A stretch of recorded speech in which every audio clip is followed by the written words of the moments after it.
Okay, welcome everyone. We are back once again. We're doing another one of these Apologetic Empire Discord Hangouts. This is actually our third one. We keep coming back for more. And Gen Z, for some reason, keeps coming back for more. But as always, let's go ahead and hit the intro.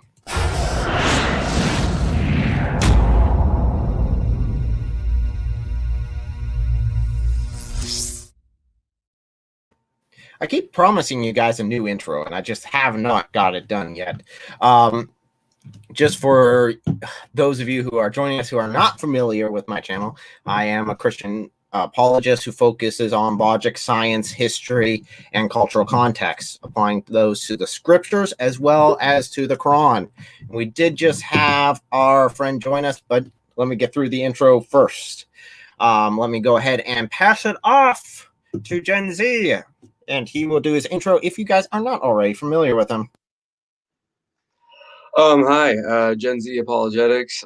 My video mainly focuses with Islam and a little bit of atheism, a little bit of whatever I'm learning at the time, but mainly Islam.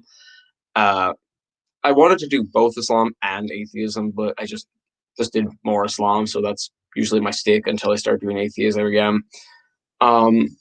Taking right now I'm taking like a week break from like all like social media and stuff. So in case anybody ever tried contacting me on Discord and Twitter and anything else and I have not responded, I'm not ignoring you. I'm just taking a break right now. But yeah, mainly Islam and atheism. That's really my shtick.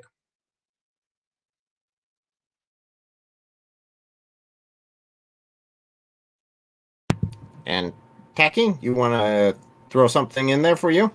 Yeah, sure. So I'm very new to the Christian apologetics. I've studied a little bit of it, and I'm trying to get into understanding where I should go through this. But it's very interesting. The way I'm aiming for is through atheism and Islam as well as finding more of a helping understanding for Christians who don't really understand what it actually means to be a Christian. Um, so my aim is to first go in my little group and then branch over to more people to help solidify the faith for multiple Christians out there as well.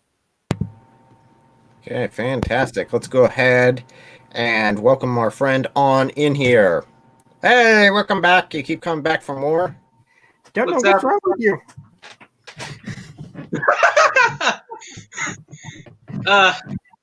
You guys can't see this, but in the private chat, Gen Z said, "God, no, not that kid." Nope, you are back for more. Okay. Yeah. Let's go ahead and say hi. Oh, look. Hey, welcome back, bud. It's good to see you again. So we are going to dive into these topics here. I know Gen Z has something to bring to the plate. I have something a bit more political to bring to the plate, which Gen Z has stealthily tried to avoid, but it's educational. I'm not saying one way or the other, it's educational. So, Gen Z, if you want, let's go ahead and hit your topic first before diving headfirst into mine. And disclaimer, guys, my topic is not as bad as the LGBTQAIP silent FU video that we did. So, Gen Z, go ahead. Okay. So because your brother in Christ and I both do a lot of Islam, and apparently your brother in Christ didn't know this, but in Twitter, surfacing around now on YouTube, if you go to Apostate Prophets channel and Act 17 Apologetics' channel, I'm not going to go into the whole context because there's just way too much. With Muhammad Ajab's more so partner in Dawa, Ali Dawa, there's a video of him going around. I heard he's talking to the apostate prophet. That's what I've been told, although I don't know. But he talks about how Islamic law will have capital punishment for people who leave Islam. And I just found that shocking because while the Islamic sources do talk about the death penalty for leaving Islam, I found it shocking because most people who preach Islam would never admit that in a million years. So it was shocking how truthful he was. So I was wondering, because your brother in Christ, you never found out, you didn't know about this until I told you before the stream. I was wondering if you knew about it. No, there's been so many things going on again. I told you beforehand, but I'll go ahead and reiterate here for those of you that weren't part of the private conversation beforehand. There's just so many things going on at the same time while I'm trying to do work that I cannot keep track of everything and do a full-time job. As far as politics and Islam goes, there is so many things going on. And then also running the Apologetic Empire Discord server. So all of those together, and I have actually been back doing that quite a bit more. So, but that does not surprise me at all. Oh, Ginja Ninja might be jumping in for a second. We'll go ahead and pop him on in. Hey, there we go. Oh, look, we're all getting very small. Hey, yo. Can't get any smaller than me. I'm like 5'6". Oh, boy. So I don't know how much more we can add to this. I mean, it's very clear in Quran as well as the Hadiths that if anyone leaves the Muslim religion, you have to kill him. Anyone that leaves Islam, you have to kill him out straight. There's no gray zone. Christianity, yes, you can leave Christianity. You can come back to Christianity. There is no death penalty for it. Islam is one of the religions that there is a death penalty for. So I guess it's just, for me, I find it a bit more reassuring because they're finally just admitting this stuff. I mean, it's been there in print for how many centuries, and finally they're just like, oh yeah, that happens. Yeah, I'm going onto Sunnah.com right now and trying to find all the sources on it.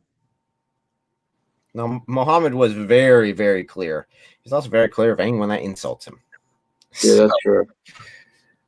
So, Ginja, your beard, it groweth. Yeah. It groweth. It looks much nicer than mine. Does it ever keep growing? Okay.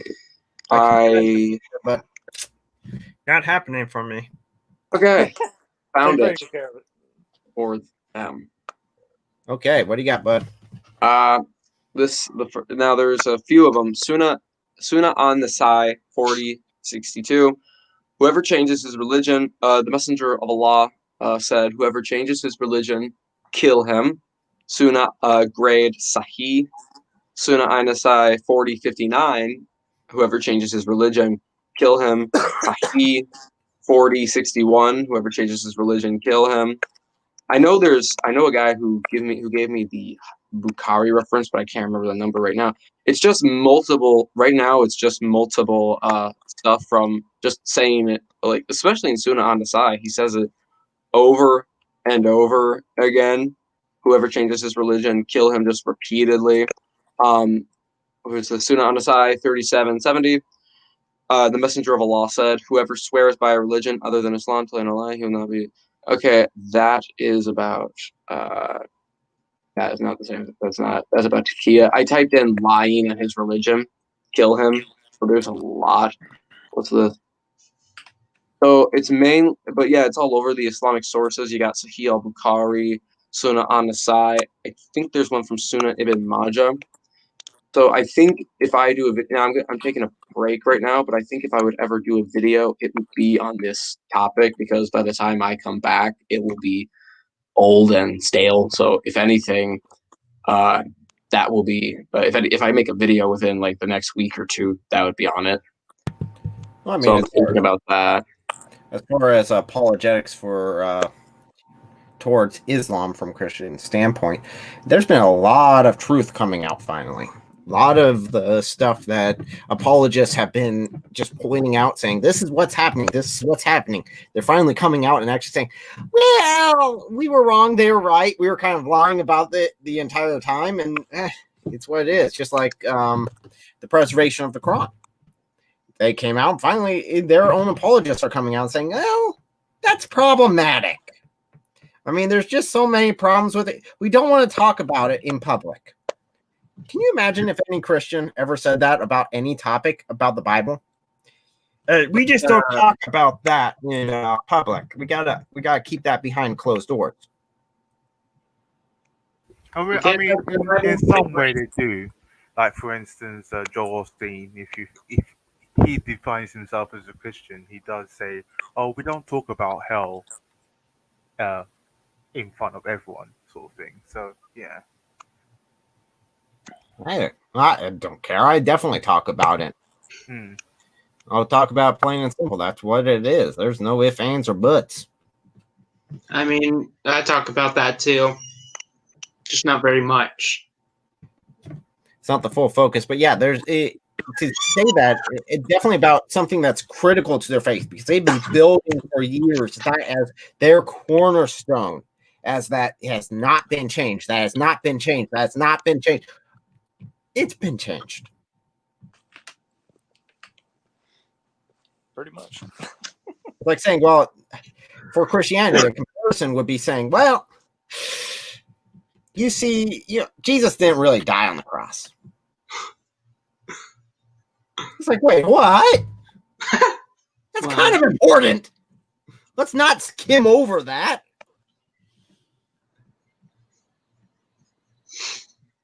So, and as far as the capital punishment, there's no wiggle room in those surahs that you brought up. There's no wiggle room at all, and those are reliable surahs that he's bringing up, not just flimsy stuff. But of course, then again, they just say, "Oh, that's not, it's not solid. It's disputable." It's like, no, it's pretty thorough. It's pretty thorough. So, anything you guys want to add to this topic? The thing that worries me the most about that is no matter how much we bring this out, like there's still gonna be Muslims who are just like, you know what I mean, right?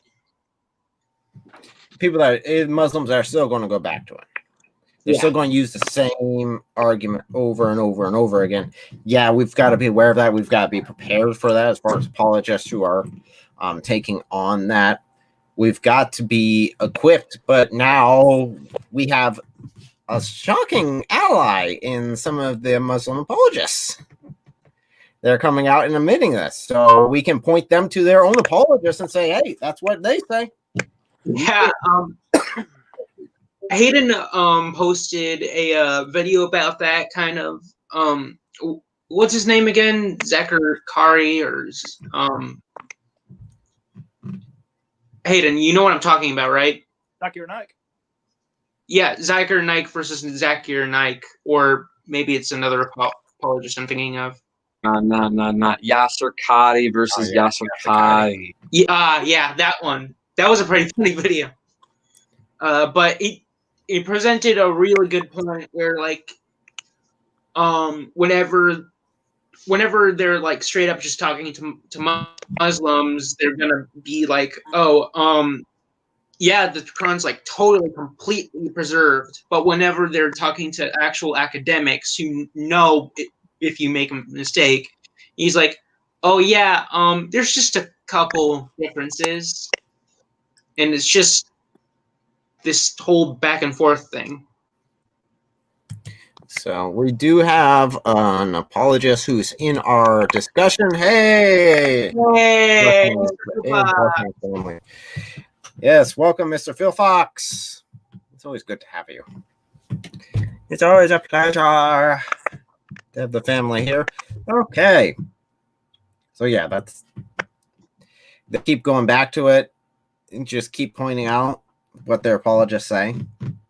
I think will be our strongest weapon against that argument.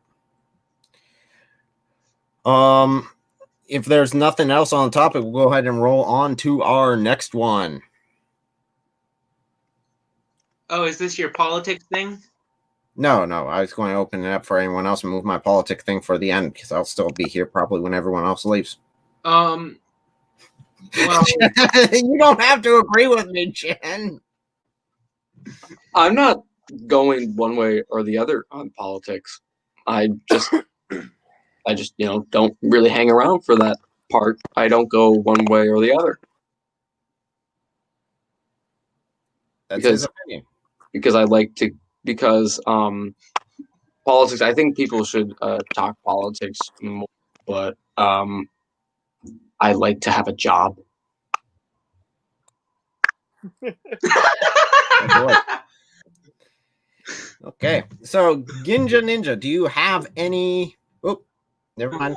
No, I had something. Seems like we may have lost you. We definitely lost you. Okay.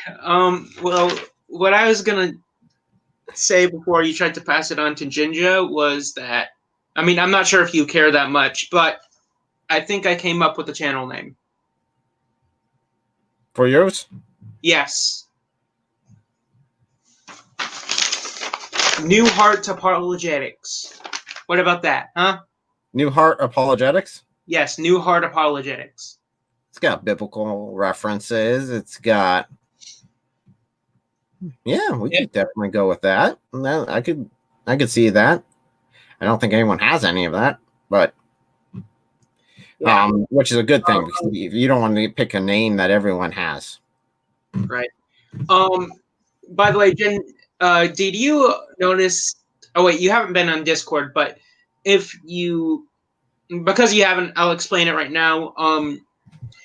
Saint Knuckle or whatever his name is, he's actually made a new apologetics channel called the Zoomer Apologist.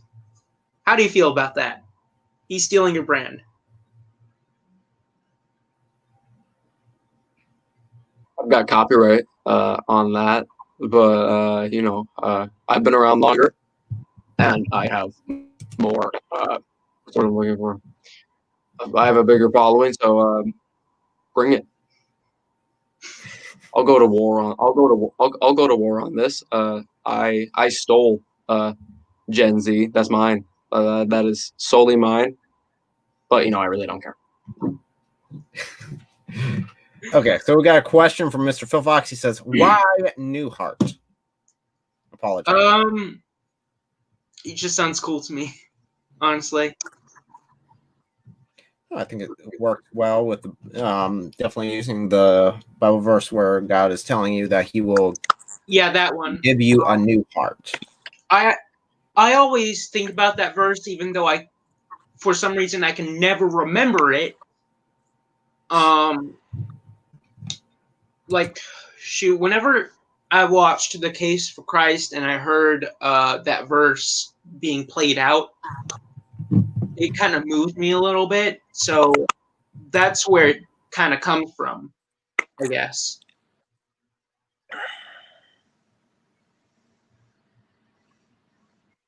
Okay, sounds good. I'm trying to pull up your YouTube channel, Ginja. What was your name? It was your YouTube channel name again?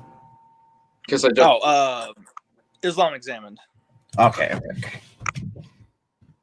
I went Ginja Ninja and did it for that, and it didn't come up very well. Don't search that. But because Mr. Phil Fox is in the chat, just a reminder, 30th, me and him are going live again. Oh yeah, yes you are. Oh yeah, Sundays play.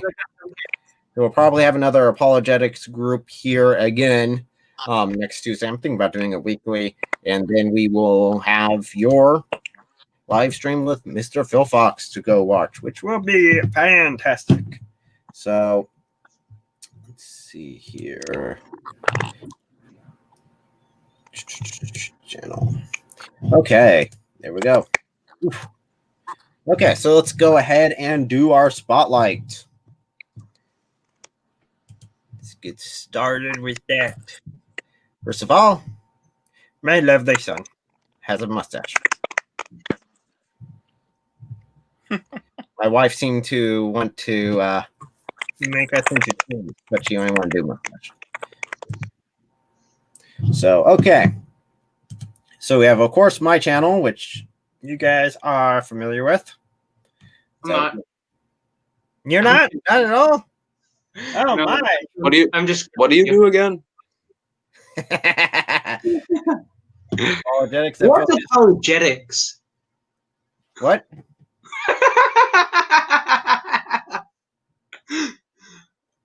Never mind. Okay.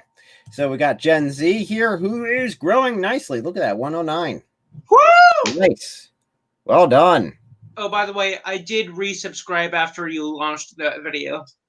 See, that was like, what, 9 after last week? Which is nice. Yeah. Sweet. And of course, we got Mr. Fairfax, which I will often plug just because he's always in the comments. So, Mr. Phil Fox, awesome channel. Looking forward to you and Gen Z going on again.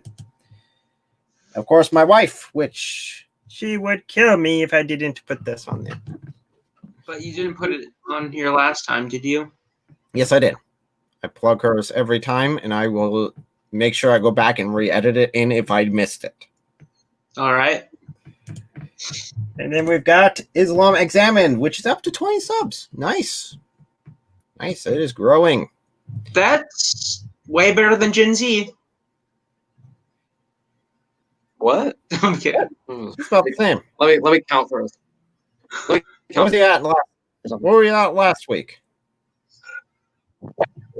Oh, you're muted.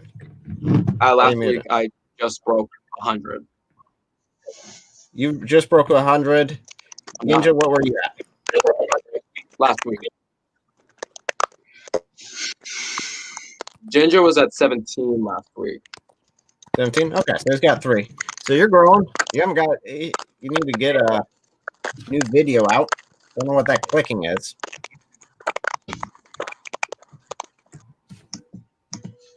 And he is gone again.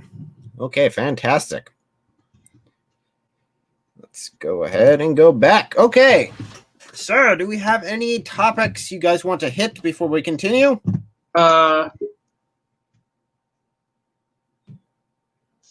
have another little bit of an announcement. I finished Psalms. Oh, good. Yeah, and right after I finished Psalms, I looked at how much of the Old Testament I had already read and how much of the Old Testament I had left to read, and I just gave up and I skipped the New Testament. You shouldn't skip the Old Testament. There's a lot in there. I mean, I'm going to go back to it. It's just I want to learn a lot more about Jesus' teachings and all that, so... I got you. That is definitely Mr. Phil Fox is highlighting his stream with Gen Z, which is fantastic. Yeah, there's a lot of Christians just skip right to the Gospels, which is the meat. It's the climax, right? Right. That's like missing all the beginning of a movie and jumping in at the very last moment and just getting that. You miss a lot of the context because the New Testament is the climax and then falling action. The whole build up to it is in the Old Testament. Right. So you got to know the Old Testament. That's true. That's true. In context. I mean, that's true because you just, that's true. I haven't read. What were you saying? Yeah, that's true. Yeah, that's true because if you skip the Old Testament, it's like, oh, how do we get here? What happened? Why is God here again? Why is the sacrifice needed? And people are talking about, yeah, it's like he said, like, why is he sacrificing himself? Like they're talking about prophecies that were mentioned. What prophecies? Would this? All this just started with him being born. What is going on here? Who's Moses? Can you hear my dog? No. Okay. You're good. Gen Z was breaking up a little bit in that one, but we should all be good. I think we got the main points across. Ginger Ninja will have to head to work, so he's signing off. Oh, well, that is fine. It was great to have you with us. Right. So, Just so you know, it's not like I only read a little bit of the Old Testament. I've read from Genesis to Psalms, and then that's when I gave up. well, I mean, I know it's still kind of bad. It's just for context. yeah, it's like missing an episode on your favorite TV show. It's like, well, it's more like missing the first 4 seasons and then coming in on the 5th and 6th season and expecting to know everything. I only missed the 4th season. So, still a good season. Mm. So, I love the history. I love Okay. seeing how it's set up, how everything is moved into place, how everything goes together. What are your favorite? What's your favorite events in the Old Testament for both Gen Z and your brother in Christ? I'll let Gen Z answer that first.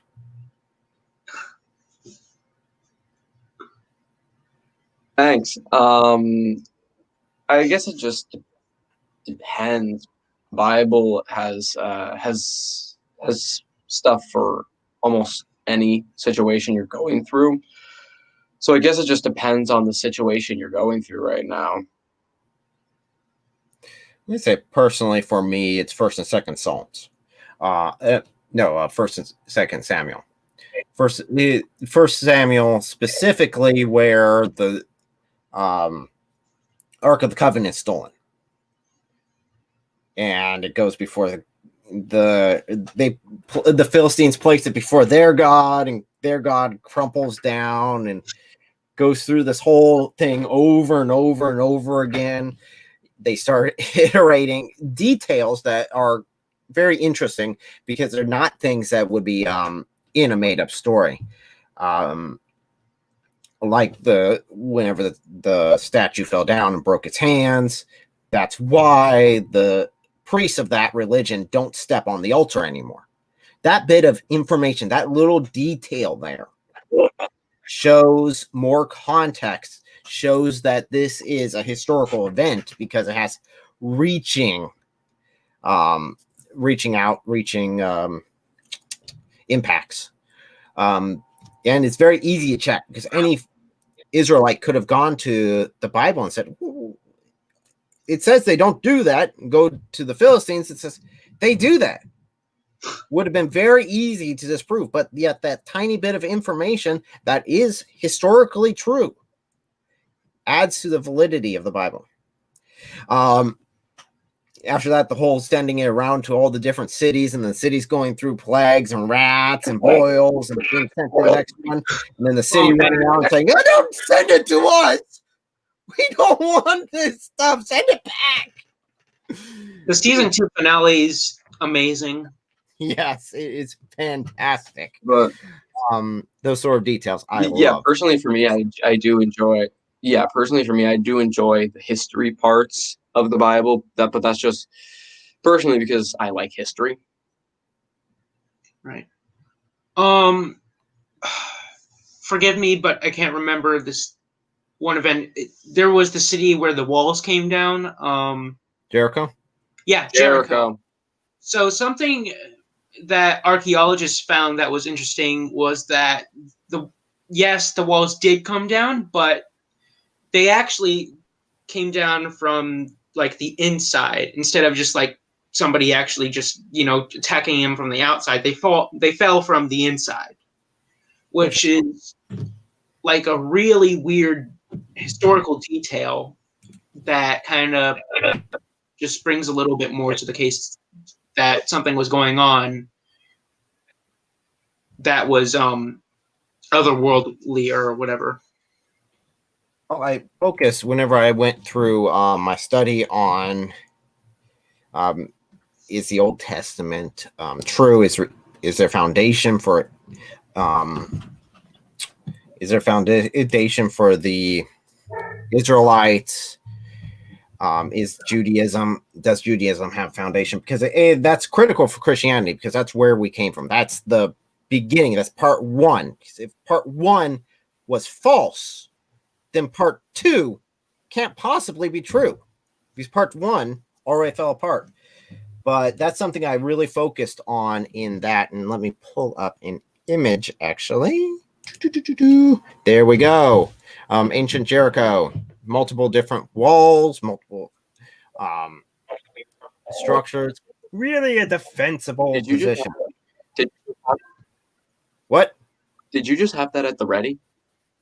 No, I Googled. Did you just have that at the ready? No, but this is the same image I used for the live stream that I did on Islam's invasion of the Holy Land.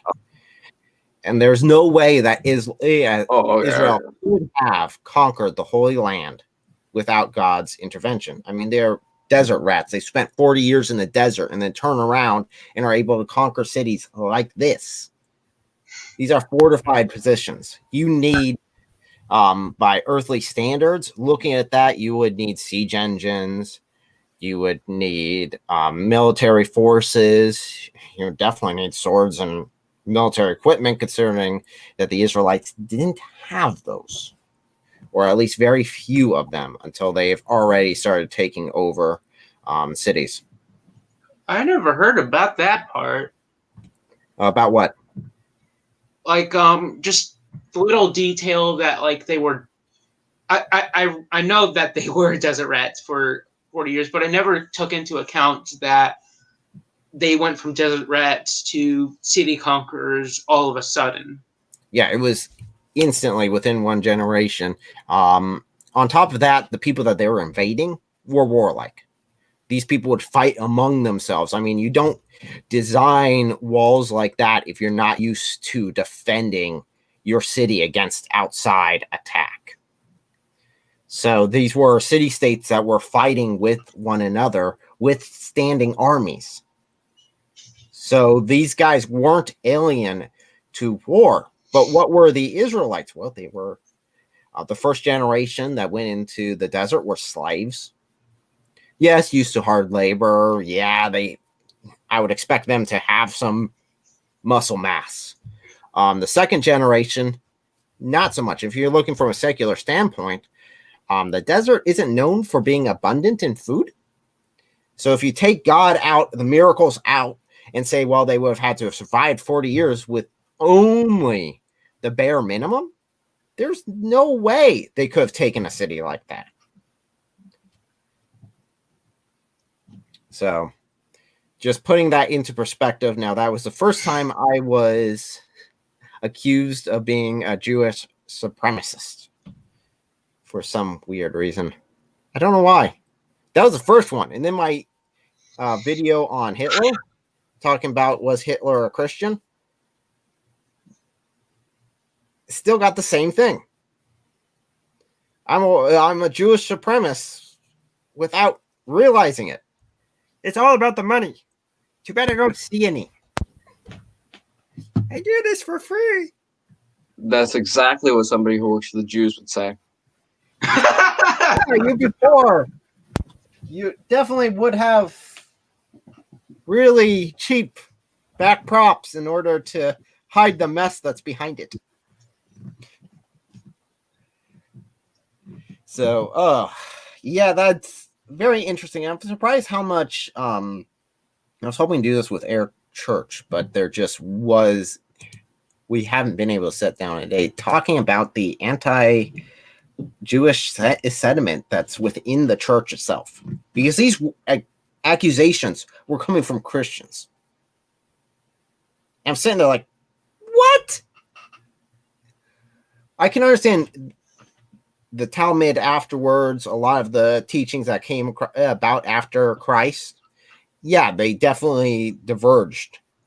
But to say that the originals, I'm talking about the original Jewish story, to say that, because I say that there's proof in that God is real and that they definitely had God's blessing whenever they went into Holy Lands, to say that that is Jewish supremacy.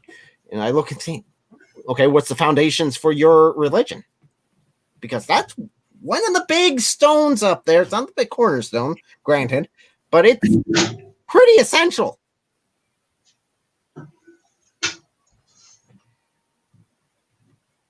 Yeah, the majority of Christians who do judge on that basis are probably following the trend.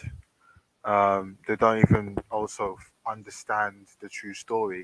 For instance, I find that with a lot of the Christians who are following the normal um, mainstream Christianity, the popular Christianity, where they look at geopolitical situations and also see anti-Zionism and stuff like that, and say, oh yeah, we're part of that as well. Oh, they're the ones who killed Jesus, so we hate them too. No, that's not the point.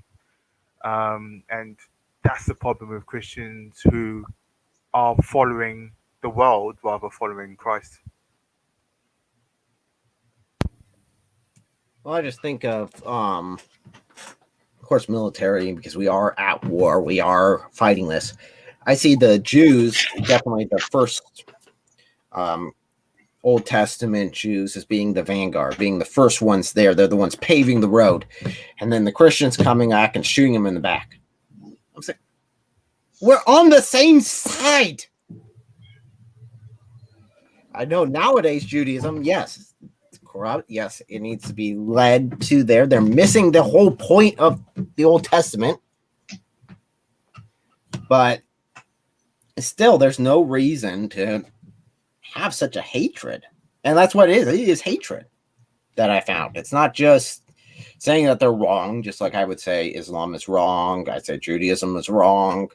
No, it's a hatred. So I found that quite shocking.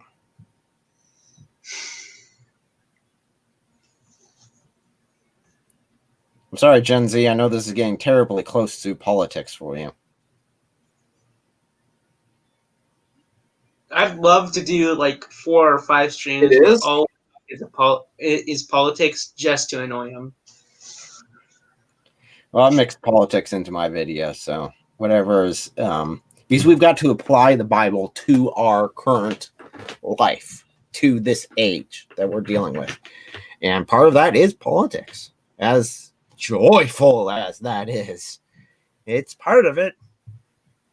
It's dirty and filthy as we need to dive into.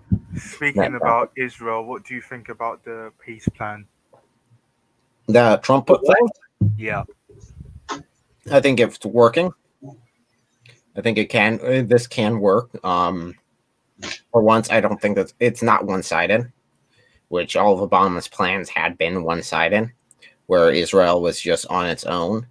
I think Trump's move of moving the embassy to Jerusalem was a critical first step in rebuilding. Oh, that's echo of me. I'm sorry. I just started hearing an echo, and I was really wondering where that was coming from. Yeah, moving the embassy to Israel is a critical step in rebuilding the trust between the United States and Israel. Just because we've gone through so many years of President Obama who really did hate Israel. That's very obvious. And we have some members of Congress who really, really hate Israel. It's very interesting because the same people who hate Israel are the same people who apparently hate Nazis, yet they have Nazi tendencies. So it's again very interesting how that works. It's interesting to see the parallels between, again, if they're the party of socialism, they're not. That's the party of Nazis. It really is. That's what Nazi stands for. It's the National Socialist German Worker Party. I think he got something mixed up. Nationalist Socialist German Workers Party. Maybe I'm wrong. Did I say that? I'm just making sure because it's a mouthful. It's a mouthful and a half, and I want to make sure I got all the pieces right. I'm like, I just did a video on this. So no, but that is they were socialists. Nazis were socialists. And that's a part that some people rather not remember. So, but yet, that's something we definitely see there is their hatred for the Jews in that. And I think that's a critical part for those of us who, in the Apologetics Empire Discord server, are trying to appeal to the Jewish people. I think it's very, very critical that we make it known that we don't hate them, that we're not anti-Jewish, that we respect what they contributed to our religion, what the beginning was, and that we respect many of the prophets, teachers, and leaders that they respect. And hey, welcome back. You're more than welcome to join us. Which one's Diane again? She had a whole bunch of questions last time. I have a question as well right now. Okay. One of the questions I have is, have any of you guys have a run-in with the Hebrew Israelites? Not yet. Pretty I've sure they're not never- native to Oklahoma. I've never personally met one. No. As in face to Not face. person- No. For me, not personally face to face, but online, yes. I do live in Ohio, and allegedly Yeah, same. there's a group in Ohio. But no, that's not. The only time I've ever interacted with them was in the video that I did with Vocab. Yeah. That they were down in the comments section. I had to delete some of their comments because they were Wait, extremely vulgar. wait, you did a video with vocab? Video with Vocab Malone. Where have you been? Where have you been? Oklahoma. I'm always gonna joke on here that I'm from Oklahoma. Yeah, I've talked with Hebrew Israelites online, but I live out in the country, so no, I've never actually talked with them face to face, but I've talked to some online.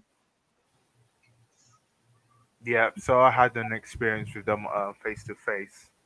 On whilst I was going, the story was I was going to go and get a haircut, and when I was on the train, there was actually a Hebrew Israelite behind me the whole time.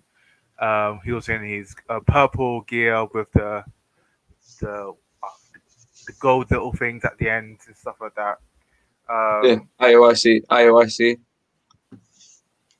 And then yeah, that's it. And then when I came out of the train, he's like, oh, brother, let me chat to you about something. I was rushing to go to the barber's, but because I noticed he had the Bible out, I was like, right, okay, let's listen to him. I want to try and figure out what he's trying to say. Then he brought his other friend over, and then they started to quote the scriptures to me. And then I started to realize slowly what they were trying to say. Now, if you don't know, seeing as I haven't got the webcam on, you can hear from my accent, I'm British, but I'm also black. So that was the way they could try and go to me, was that, oh yeah, this is a brother, we can go and chat to him. The thing is that what they didn't realize is that I'm an African. So therefore, in their eyes, we are lumped in the same category as the Caucasians or any other race who are not in the slavery. So after looking into the leaflet and then after understanding what they said, that Caucasians won't inherit heaven, and I was in the barber shop after having that sink into my mind and say, wait, hold on a minute. They've just said that to me. They've literally said that to me. They've said that Caucasians have no rights for heaven, and even Africans, or no races that are have been in slavery before. And it's just like, really, is this really what we need? This is not what we need right now. Well, you hold on. You said that no race that's ever been in slavery will enter into the kingdom of God. That's it. Yeah. So it's like they believe that all the races that have been in slavery before, um, so they even see themselves as, if you're African, you're a different subsector to the blacks.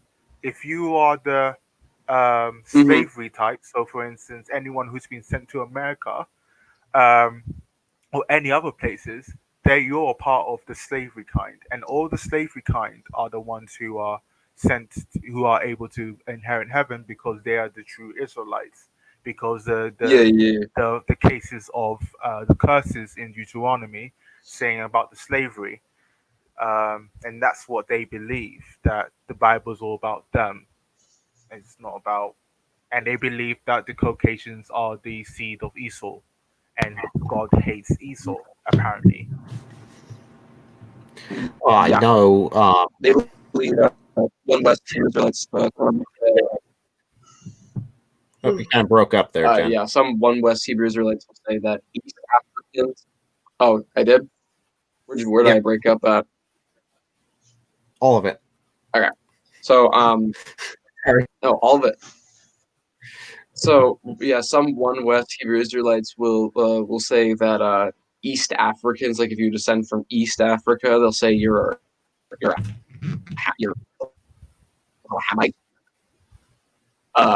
And they believe that West Africans are from are Israelites, which I find odd. But I find odd about like no all the races that have never been enslaved won't enter the kingdom of heaven, because I don't know of a race that was never enslaved, because most races enslaved their own race a lot of times. Like when they conquered other tribes, they they would enslave the survivors.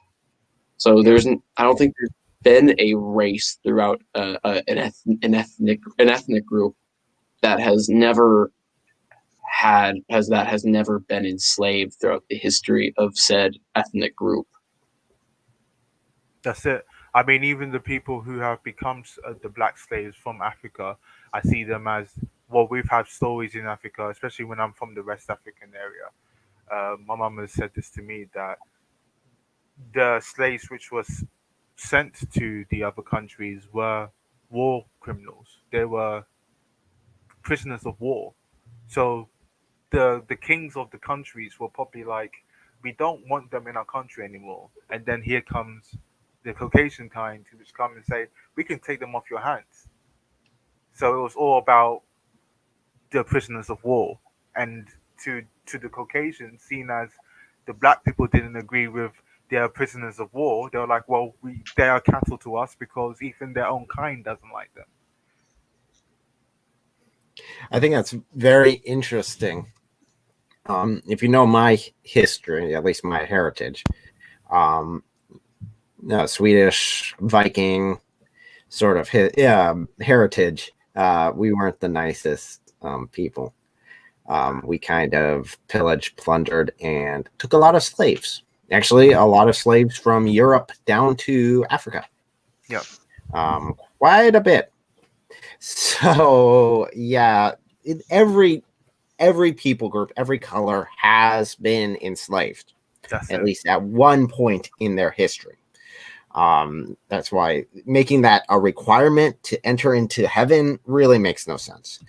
Native Americans were enslaving other Native Americans. You go to Asia, they were enslaving themselves back and forth. Different people groups would enslave other different people groups.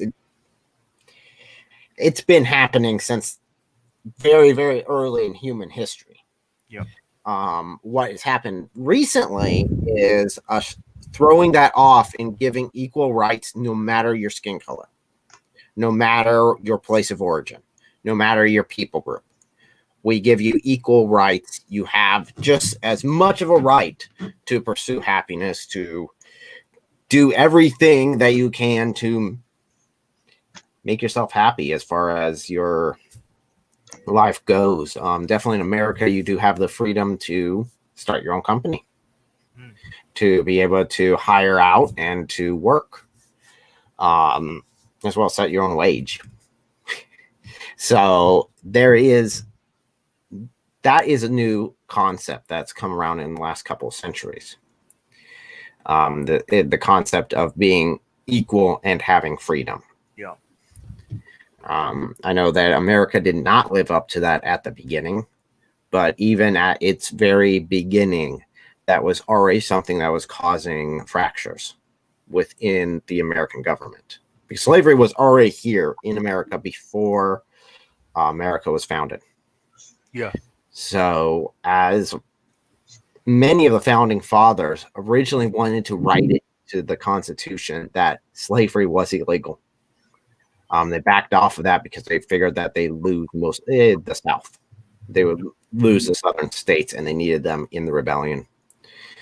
So they held off on that, and it wasn't until much later that we corrected that problem. And irony, actually, some of my family fought and died in that. Yeah. So, and my family literally is from Ohio and a little Pennsylvania. Yeah. But going back as far as the War for Independence, at least on my mother's side, we were here. My father's side, they just got here. So we weren't here we were up north during the slavery portion. Looking at the comments. I do want to highlight this. Yes, I agree. Vocab is the boss. Vocab is great.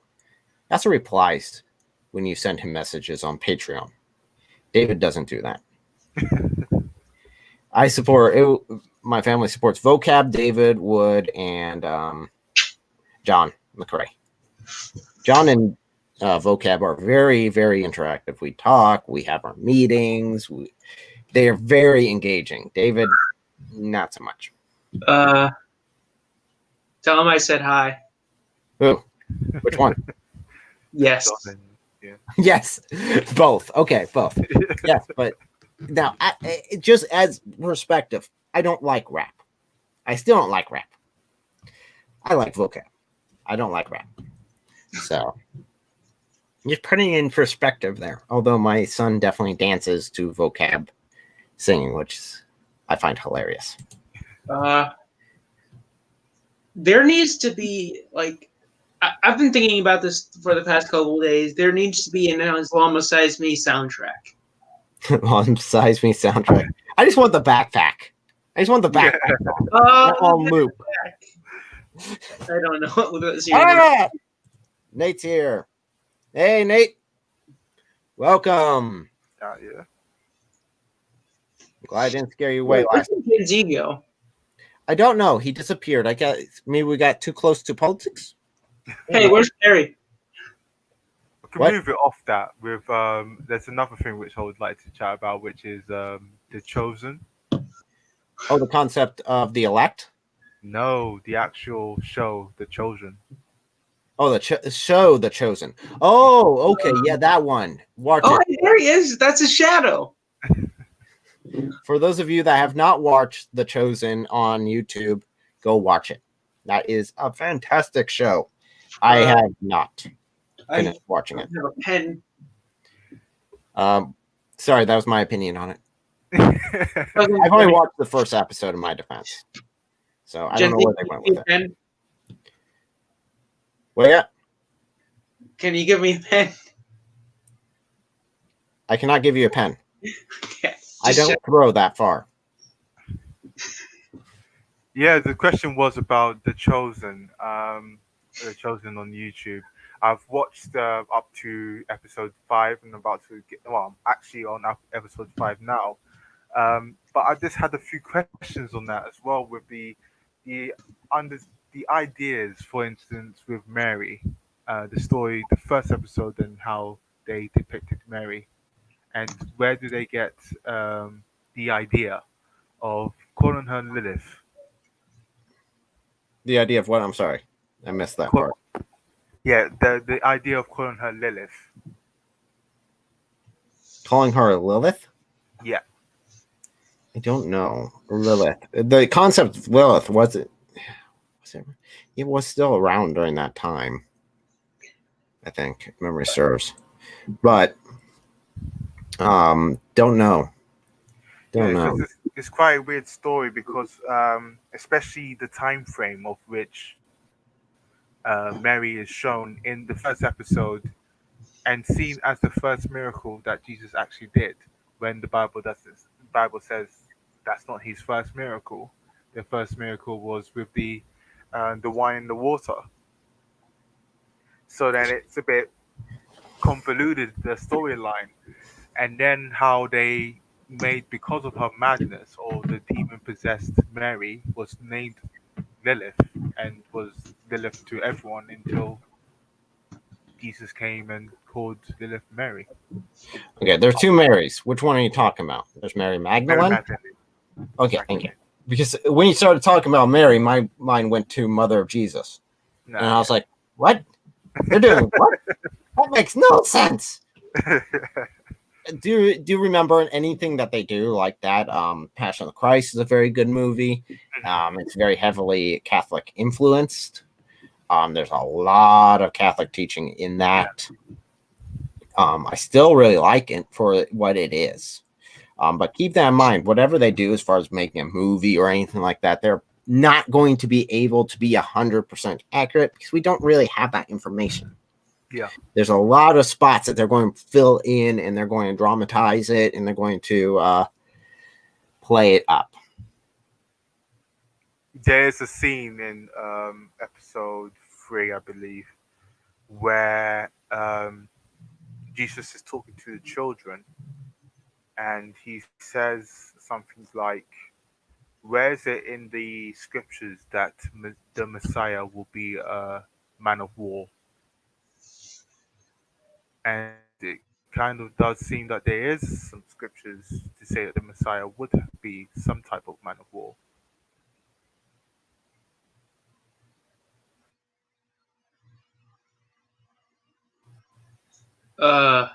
Yeah. Has some video gone off? Hang on. Did your brother in Christ freeze, or is it just my screen? Looks like it's frozen. How There do we? you Oh, go. he's gone. Uh-oh. Well, I guess that means I'm in charge by default. Obviously, Why do you say that? I mean, you're as the only person here who has a YouTube channel and experience, and most experience, besides your brother in Christ, I now take over by default. So well. you can take just over go on to what you're everybody doing. can hear you, I will right? try and get back to Acting on. contact with your brother in Christ. All right. Well,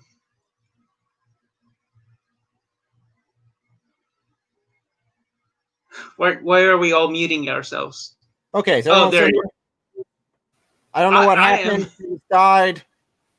Chaos. Mass chaos.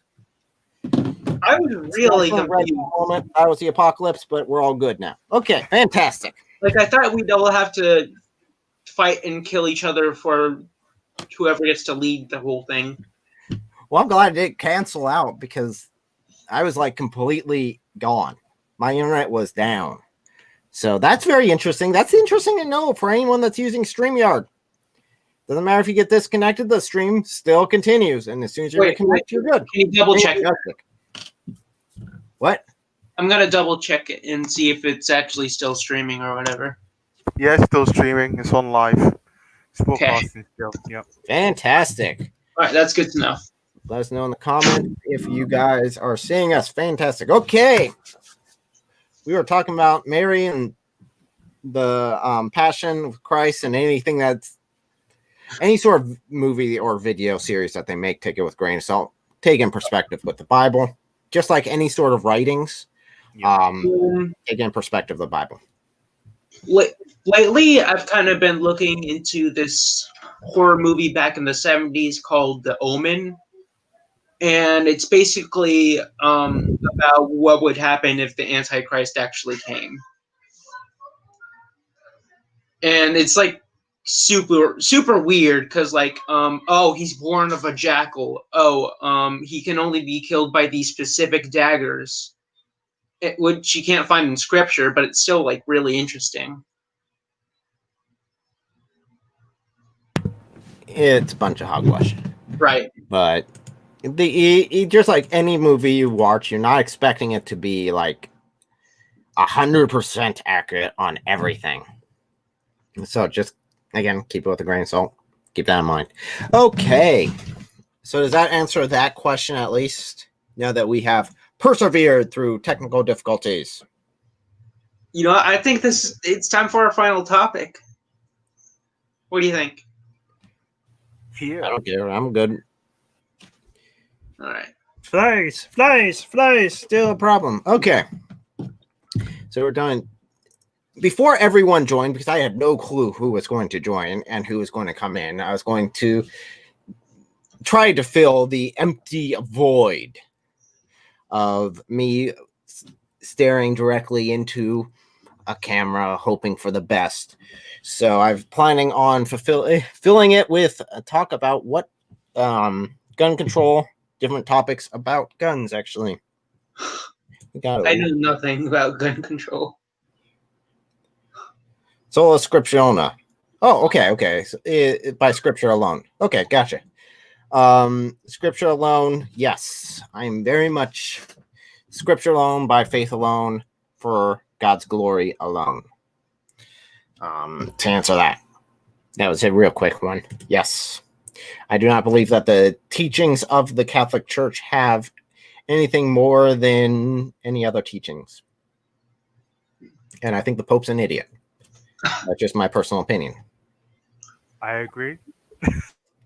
I'm sorry. I've heard him talk about Islam, and I'm like, no, that ain't right.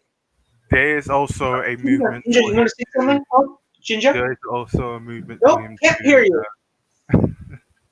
There is also a movement for him to move all the religions together. That's his plan, to try and combine all religions together. No. Jesus didn't say we are all the way to the truth, and like That's it. he didn't say that. He said only one way to go to the Father, and that is through Him. So that answers that. No guns in Scripture. Oh well, say the V. It's politics, and it's my One channel. more thing before we get to our final topic. Go ahead, name it. So this is just another personal update. Starting tomorrow, I'm not going to be as available on the Discord. I'm finally going to have my life back. I'm going to be going to What was it? Tech. What? Did you lose your life or something? Yeah. Sure you're not dead. I did. And I had nothing to do for like months on end. But starting tomorrow, I'm going to go back to school. And starting Friday, I'm going to have my job back. So I'm not going to be on this live stream as much. But continue. Okay. Yeah, you'll be welcome back. Again, this is easy go. It comes whenever you come in. You can join, jump in. Jump out. This live stream is open to anyone that's part of the Apologetic Empire group. There's no, you can come go whenever. Before we do get into that final, well, not final topic, but into our next topic, I am fine with continuing if you guys want to. It's just easy going. But before we do that, let me screen share once again and do our spotlights. Share. Okay, first of all, we've got me. Let's refresh me. Just I'll be right I'm back. I'm going to hit the bathroom. Sure. Yes, I'm still alive, which is fantastic. Okay. Gen Z, have you grown during this live stream? Yes, you have. Look at that. Fantastic. Great. Nailed it. Probably might subscribe. Okay, I cannot see. Mr. Fairfax, you're too big. You're too big. I can't tell if you've grown.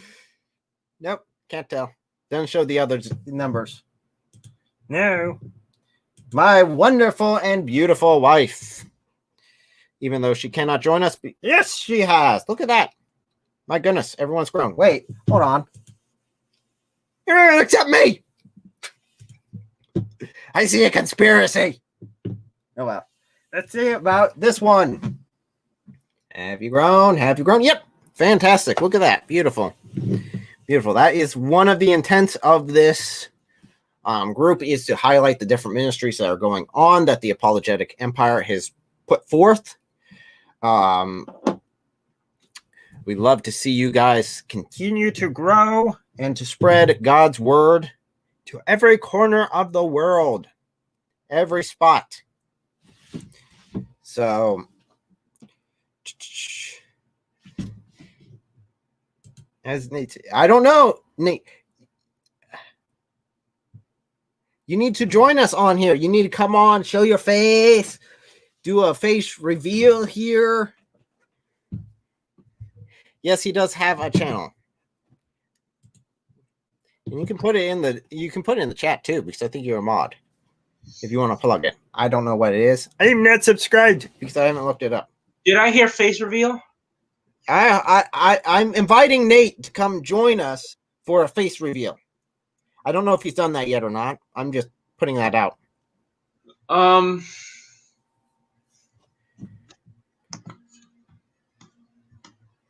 Yes, I'm saying I do want to see your face. It's a nice face. I want to see your face. Gen Z wants to see your face. Tachyon or Tecton or however you pronounce his name. He wants to see your face. Come on, man. So you're more than welcome to join us. He says it is YouTube/Nate3PO. Okay. Really? Nate3PO? Really? When you're Nate2D2? Really? That's... Oh, the puns that flow from you are like a never-ending flood of destruction. Continuing on to our last topic. So let me ask my panel here, what are your guys' opinion on gun control or guns in general? Guns are scary. Are scary. I agree with you. They are. As long as you're on the other end of it. For me, it's either way. But just like in the Bible, it talks about the fear of the Lord. That doesn't mean you hide in the corner. That's not terror. That's a respectful fear. Yes, I know it can be a bit damaging. Gen Z, were you trying to say something? We seem to have lost. Maybe he was trying to say something and he is gone. No. He's gone. No, wasn't trying to say anything. Okay. So what are your opinions, Gen Z, if you want to give them? You don't have to. On like guns in general? Guns in general. Gun Gun control or whatever. I don't know, like most of my family owns guns. I personally don't want because I don't know. Just I like most of my friends, like in high school I had this one friend who had like almost every gun under the sun and bows, and he liked to go hunting a lot. It's not my cup of tea personally. But I don't have anything against them. So yeah. This literally is my cup of tea. It literally is tea. So, go ahead. My stepdad actually has two guns. He's almost used them on me because I wander around at night sometimes, and he thinks I'm an intruder. Blah blah blah. I have had an interest in guns a little bit. Like, oh, he's back. Oh, and you're back. He's dead. No. Oh yeah, awesome. Woo! There you Welcome go. back. There you go. Got a little wonky eye, but Hey, you're more than welcome. Barely even noticed. But yeah, like I said, I've had a little bit of an interest in it myself, for self-defense purposes or whatever. But yeah, that's my opinion on guns. Take it away. Mainly, going back to this topic, because that's something I have talked about beforehand, is because, again, in politics, it's come up again. Definitely with Joe Biden's pick for VP. So considering her decision was we are going to use executive order to require, what is it, conscientious gun control? Like, what? What's that? So, I actually don't. I don't remember what she said word for word. I have to go back. In my defense, this was like over a year ago, but so I don't remember her exact terminology. I don't remember Senator Harris's stance on guns and gun control. I just don't remember. well, her stance during the primaries was I will give Congress 100 days to pass common sense gun control, or I will use executive authority to basically push it through using an executive order. Which Joe Biden actually, for once, intelligently answered a question, which was, or at least made an intelligent statement, which was, you can't do that. That's outside of the control of the government. That's not what an executive order is for in the Constitution. That's not legal.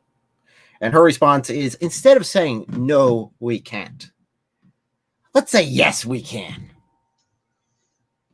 That's not how things work. You can't do if you just think you can do something, it doesn't change reality. I don't know how he chose her for VP.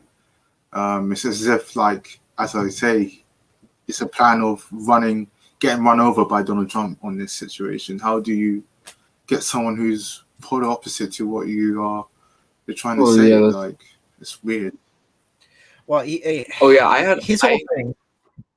Oh, go ahead. Oh yeah, I had even like me and my friends and family, like we had like a little bet going. Some of my friends, majority of my friends were saying, "Nah, he's gonna pick the mayor of Atlanta. He's gonna pick the mayor of Atlanta." Like, so like they asked me, like, "What do you think?" It's like, "I think he's gonna pick Kamala Harris."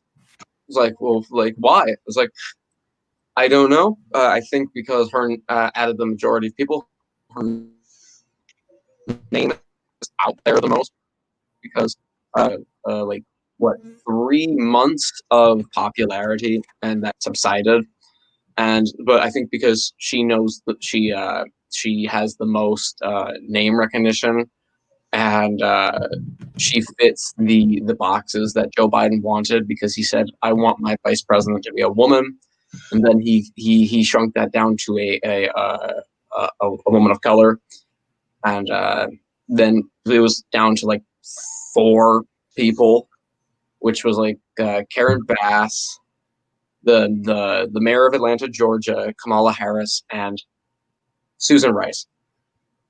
And me and my family and friends had a debate. I was like, I think it's going to be Kamala Harris, and I was right, to everybody's surprise. Well, it kind of defeats some of his arguments that he's put forth because he said, well, Trump is so extreme one side. You know, Joe Biden's in the middle. You know, he's the middle guy. He's like good. He's going to pull us back to what we used to be. And then he picks her, which is, I mean, other than Bernie Sanders, is the most extreme that was on those panels. It's like, oh, no, that was a bad idea.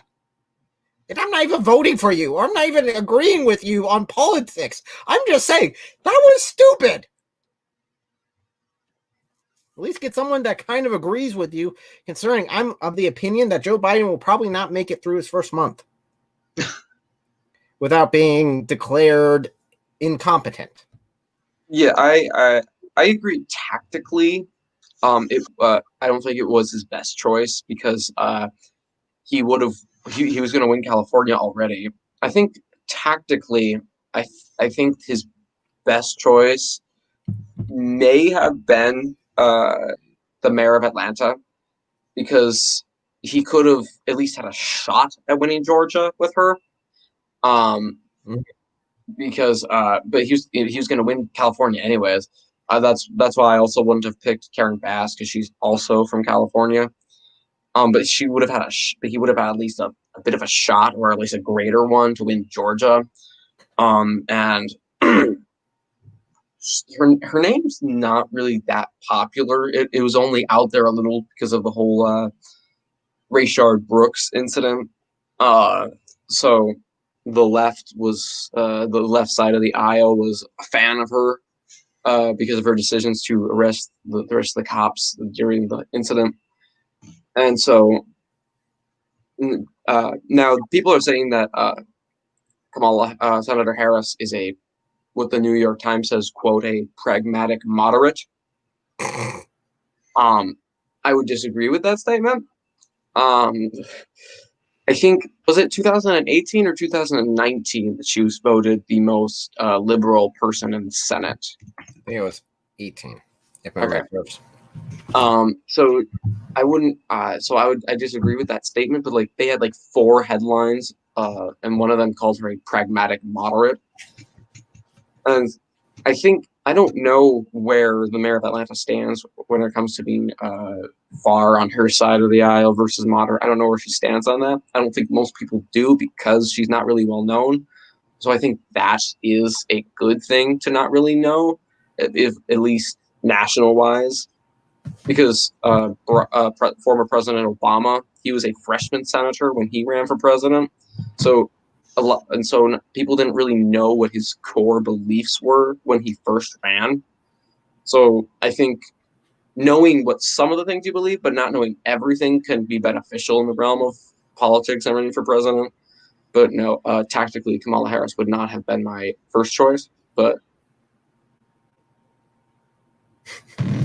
So, yeah, she would not have been at all. Tack, do you have any sort of opinion to put into this, or on the topic of gun control, or Gun anything? control. No, it's not your normal cup of tea since you're not in the United States, but Yeah. any outside opinion on it wouldn't be unwelcome. Outside opinion, I believe you do have the right to hold arms.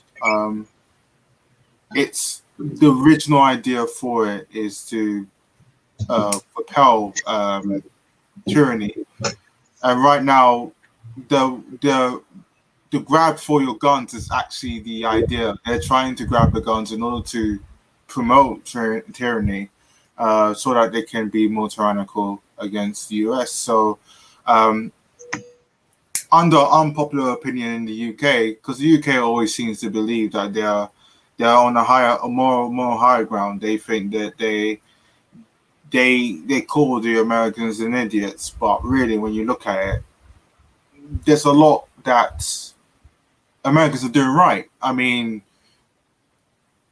if you want to hold a gun, I don't even think that's against Christianity either. I think that's you're protecting your own self and the protection of others as well.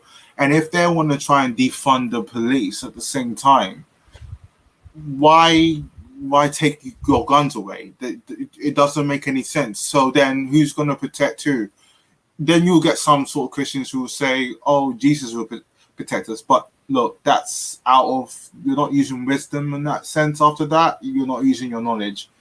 If there's a very good reason why the government has decided to allow you guys to have guns, but at the same time, it's a way of saying they've given you the problem, they've given the reaction, and then they're going to give you the solution later on. And the solution is take away your guns. But to take away the guns, especially for America, it's not the best idea, especially with the climate in America at the moment. And we can see the civil unrest and stuff like that. I mean, you've got situations where people are going up to people's houses and then just because of holding up guns, it's the house owners is holding up guns. Oh, they're bigots. Oh, they're racist. Oh, this and that. No, they're trying to protect themselves. And if there's a level of crime going up in the US, then everyone needs to know how to protect themselves. And if a gun is there for that, then it's fine. I think there's a freedom for that, and we shouldn't be encroaching on people's freedom. And the way it's working is that they're not just encroaching on the freedom of guns, but they're also encroaching on the freedom of religion. So, thank you for your opinion. I greatly appreciate it. I do agree with it, of course. We're actually on the same page about it, which is always fantastic to hear. Again, when we did our interview, that was crazy to hear you talk and then me look like, yeah. Okay, I have nothing to add because I just agreed down the board with you. We do have Pray for Canada. They're trying to grab the guns here too and creating false flags, I believe. There's not a lot in Canada. There's not a lot of guns to begin with. There's a lot of requirements. I have family from Canada. In fact, my dad's line goes through Canada. So my grandfather was from Canada on my dad's side. Up there's not a lot. We've had family come down from Canada, and they were really shocked at going to the auctions and going to different gun stores and them openly having them there for display. They're wondering if that was legal. And I'm like, yeah, it's legal. It's legal here in America. You can do private sales. So on that topic, let's go ahead and dive right in. So I do have a couple of examples here to go through, different sorts of firearms to talk about. So we've got this little handgun right there, the little baby handgun. This is a 22 long rifle gun. This was actually my grandfather's at one point. It doesn't work. It's now a heavy piece of metal that can be thrown at people's heads. Because it doesn't work. We took it to a gunsmith to say, hey, how much would it take to fix this? And he's like, you might as well just go buy another one. Because that thing is the cheapest piece of crap you will ever find. It fires like 1/3 of the time. And I'm like, never mind. No point in having that. But that fires a 22 long rifle, which I do have an example here. Put it up there. If I put it compared to my finger there, it's a little baby thing. Look at that. Now this I'll use for a lot of times rabbit hunting. It's called a rimfire round, which means basically if it gets hit on the rim, it would trigger it to fire. So trigger the powder to ignite. You don't want to use those for self-defense a lot just because they're very unreliable. Hunting rabbits or raccoon, on the other hand, reliable enough. So, okay. So, yep, that little bugger there, that's what it used to fire. At least some of the time. Let's be honest, it was never that good. So, yeah, that one now. This is one that I normally have. It's clear. Pop it open. This is a 1911, first manufactured in that year. So 1911, this gun is not that old. It's a much later version. As you can see, nothing's in there. You can see straight through. Nothing to do with that. So I'm going to go ahead and close it. Safety first. Again, like I've mentioned before, I'm very scared of firearms myself. I'm always checking. I'm always handling them as if they're loaded. Never point them at anything that you're not willing to shoot. So, and never pull them out or brandish them at someone that you're not willing to shoot right there and then. Legally, you don't brandish a firearm unless your life is in danger. So, rule of thumb. Now, I live in Ohio, which is an open carry state. So, in order to open carry, in order to have this on my person in a place that's visually seen. I do not have to have a license for it. As long as I'm over 21, I can. You can get concealed carry. Go ahead. There goes Gen Z. There he goes. So, concealed carry, you can get it, is a course to get. There's background check, you get fingerprints. It's a long, lengthy 3 to 6 month process to do, including range time. So you can do that to get a concealed carry, and there's a lot of rules to go along with that. But to open carry, you don't have to, at least here in Ohio. And that can change back and forth. Were you trying to hide? No, my inner I You're on the bottom now. I actually did the wrong thing. So okay. So that's 1911. That's very nice. I don't remember what I tried to click on, but I accidentally clicked on the wrong thing. I've done that quite a few times. On this gun, one of the things that I like about it is there are 2 safeties. Safety here, it will not fire now. Another safety is the grip safety right here. If my hand is not on this gun, it will not fire. If my hand is here, it will not fire. I have to push the safety down. This is a throwback from the original design of this because it was once a cavalry gun. It was the last cavalry gun made, to my knowledge. So I like that one, and I do use it for hunting. So that one fires 45 ACP, which is yay big. Yep, 1911 Tombstone. Yep. I'll be right back. More than welcome. Be right back. Compared to our 22 right here. Now, again, both of those are handguns. Whenever you hear them talking about semi-automatic guns, this would be included. This is semi-automatic. Semi-automatic means one pull of the trigger, one bullet comes out. Next pull of the trigger, the next bullet comes out, and so forth. It's fully automatic. It's fully semi. What is it? Fully semi-automatic doesn't exist. So there's no way of making this machine gun. It is one pull, one fire. Most crimes are committed by handguns. So now a revolver would not be included as a semi-automatic gun. So next one I have is an Israeli-made Desert Eagle. So I do like this one. Again, breech is clear. It's open. There's nothing in there. What is nice, it is flipping heavy. This thing, if you throw it at someone, will hurt them. It is a weapon upon itself without any bullets. But that is a 44 Magnum. And that is right here. This one is for boar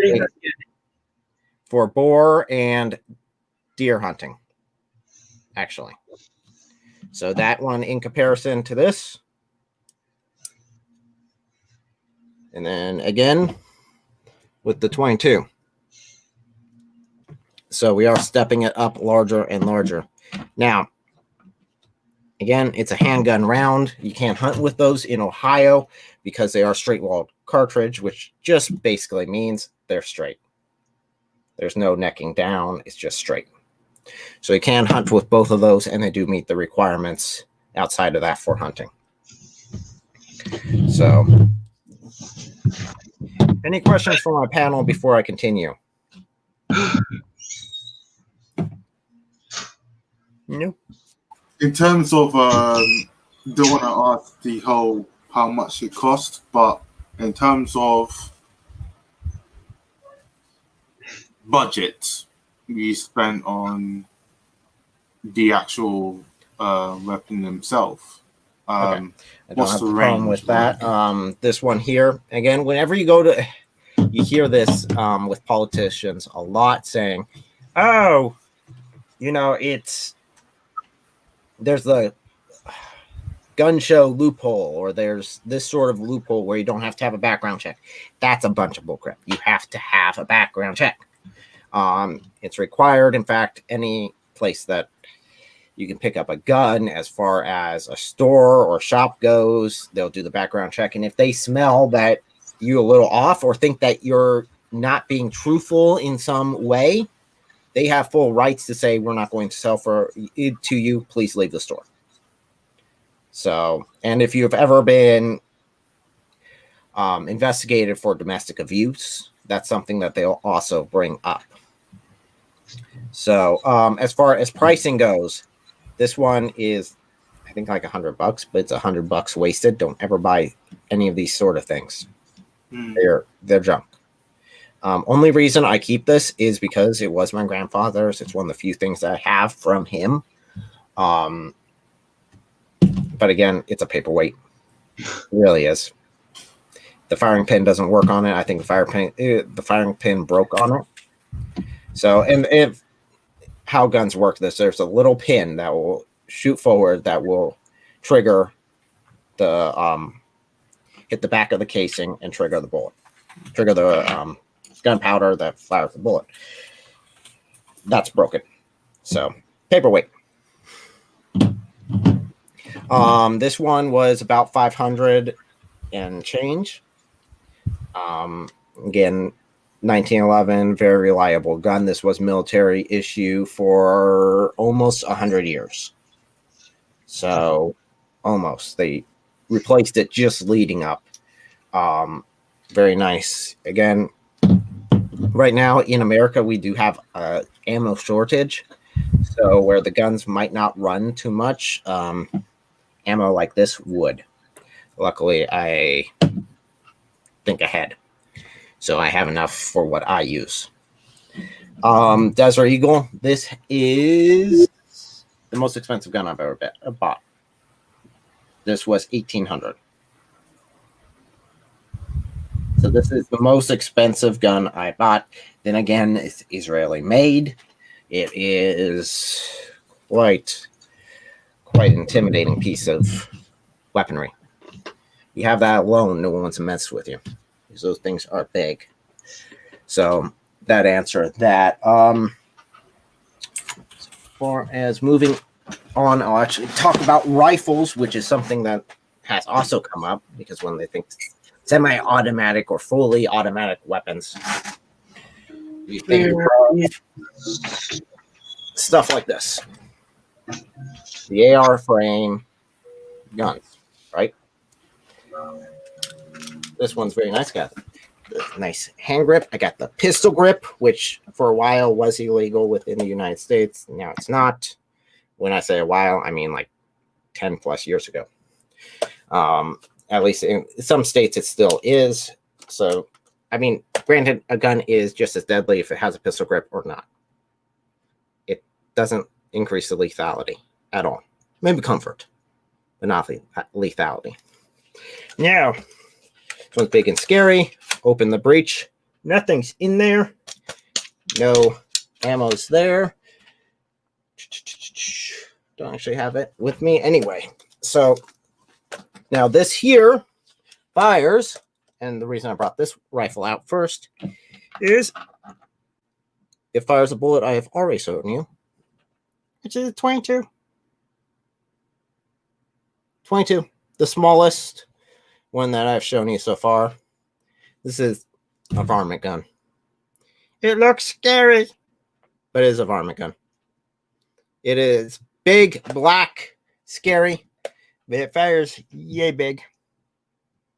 And if I was looking at doing any sort of damage, I'd take the Desert Eagle with yay big bullet over this thing. But this does help with rabbits, raccoons, any sort of varmints that I need to take over. So, again, careful protection with it. I do have a scope on there, which is very nice whenever you're shooting. Now, this right here. Again, similar, big black gun, same sort of frame. Flipping over, opening up. There's nothing in there. No bullets. It's all clean. Nothing in there. This one here does take 5.56.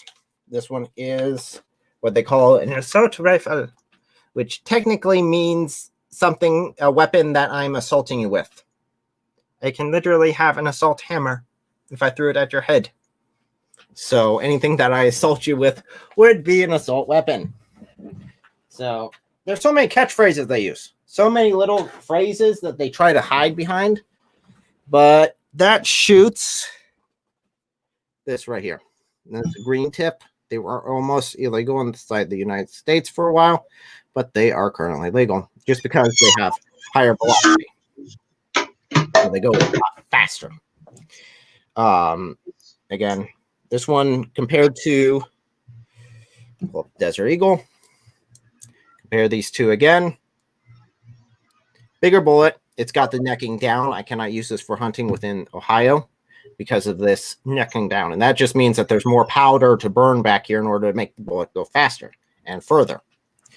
So increased velocity, increased speed. So that is that one there. That takes, you've got your clips, your magazines here. And that's a 40 round. So you can put 40 in this. Which is a lot of fun when you start shooting it. Although it's really tempting just to unload everything at the target and then get the target spinning. Again, that is semi-automatic, which is a one trigger, one bullet. So, again, if you're saying that all semi-automatic weapons are illegal, that would mean that this is illegal and that the assault rifle is also illegal. Again, misnomer. This can be assault handgun. Definitely if I throw it at your head without any bullets included. That would hurt because that thing's like 10 pounds, okay? Definitely with ammo in it. That's 10 Really? Yeah, this thing is crazy heavy. Again, checking. Empty. It's crazy heavy. The safety is on. Safety is a thumb flip. But this thing is like 7 to 10 pounds. It's also kind of big. Yeah, this thing is big. So you carry this thing around in your shoulder here, shoulder harness. No one wants to mess with you. Definitely if they've got either pew pew. So The only type of weapon I have is a samurai sword. that takes a lot of training to get used to. I have boots and that's it. Yeah, I mean, I remember this one time when we had a little noise in the house, and my mama came up to me and was like, "Oh, what was that noise?" And I literally brought out the samurai sword and went downstairs, and she was like, "What are you use that for?" So I don't mind showing it, to be honest, but katana over Nadachi, I hope. Nadachi's well, much longer. let's see what it is. So while he is, wait for him to grab that. Tombstone said, guns don't kill people, people kill people. Yes. We were killing people for long before the guns. Oh, nice. It is a katana. Love the katanas. They're beautiful swords. I have a pole. You have a pole. Okay, so we got firearms, katanas, and poles. Fantastic. So I mean, I don't doubt this thing could actually do some damage if I whack somebody hard enough. It is metal. So we got the next one on the line is this little bugger right here. It's wooden, so it's safe, right? I don't know how many times I've heard politicians just talk about the big, bad, scary black rifle. It's scary, but the wooden ones are okay. Why? Why? It doesn't matter. It doesn't matter what they look like. It matters what they fire. Yeah. So, and But is it more dangerous though? is this more dangerous or this one more dangerous? Yes. This one? Yeah. I'll show you why in just a little bit. Now, this is not semi-automatic. This is a bolt action. That means I fire. I gotta pull it back. The round expels itself. I push back in. Another one goes in. I lock it down. It's ready to fire. So let me flip on the safety. Put that there, and I'll explain why that one's a bit more devastating. So again, that big black scary rifle shoots this. Right? Wow. The wooden rifle shoots this. Perspective. This is a 30-06. This will go miles before touching down, counting on the powder load inside it. So, perspective. Perspective matters. Now, Just from that, I could tell, go ahead. I could tell what was deadlier. I think. Okay. So, just on its own, yes, this would be more devastating. It would take, you could fire faster out of that one since it's semi-automatic with throwing more lead like this. But if you are down a quarter of a mile away, I can hit you with this. I cannot hit you with this. So I'm pretty sure that thing can take out a leg or something too. Or isn't really? it is. This is for boar and bear hunting. So it's a little devastating. So that is range. That's whenever you're looking at a gun, the question is, what is the range capabilities? What is the damage potential? There are a lot of guns. Again, this would probably would do more damage up close than that than the rifle, than the 30-06 rifle. It would do more damage, but 30-06 rifle will reach a lot further than this would. So, the last one I have for you today is this. Do either of you know what this is? It's a shotgun. Open shotgun. I don't know how many times I've seen that stupid commercial or that stupid news where it's like, this is an AR-15 and the guy's holding a shotgun and he shoots a watermelon. And I'm like, no. It's like, this is what an AR-15 can do to a watermelon. I'm like, no, that's a 12-gauge shotgun. I mean, that's at this point it's becoming basic knowledge for my generation because we have video games that at least do a little. I could already tell a little bit just from looking at a gun now. I'm not saying that this is like totally factually accurate, but I at least know some things. So, like 12-gauge shotgun. I can tell that is clearly a shotgun. Yep, Tombstone is right. It's a pump action 12-gauge shotgun. So that's what it sounds like. Yes, it is a very scary sound. And I don't know how many movies I've watched that every time they get serious, they go, chick. And it's like, you mean that thing wasn't loaded? This whole time you were threatening them. It's like a police officer. Okay, we're getting serious. I'm like, wait, I didn't see a bullet fly out of that. That means that wasn't loaded beforehand? You mean this entire time you've been trying to hold someone at bay with an unloaded firearm? What gets it when they do it like 5 times in a row? And I'm like, I do know there's no bullets in that gun. You've done it so many times that they will just shot out. Because every time you do that, again, it would repel the bullet, the casing out and pull the next one in. Again, this is not semi-automatic. One pull of the trigger, then you've got a pump. So, but 12-gauge shotgun, this is the gun I use a lot with deer hunting. It shoots a 12-gauge slug. Can you compare the rifle and that real quick? Oh, definitely. Now, it does not have the range of the rifle. Clearly. I compare rifle with slug.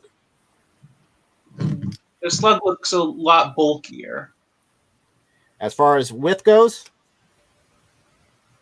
perspective, this is not even half of that. Now, again, this is a gauge, and gauges are different than calibers because a caliber is based upon the diameter of this. This is 30-06, so it's 30. 06 refers to the type of gunpowder used. So 30 is the diameter in millimeters. A 12 gauge shotgun goes back to the old way of calibrating back in England as far as what the gauge meant. That means that 12 of these equals 1 pound. This is 1/12 a pound of metal that this shoots. That might not be too good for you.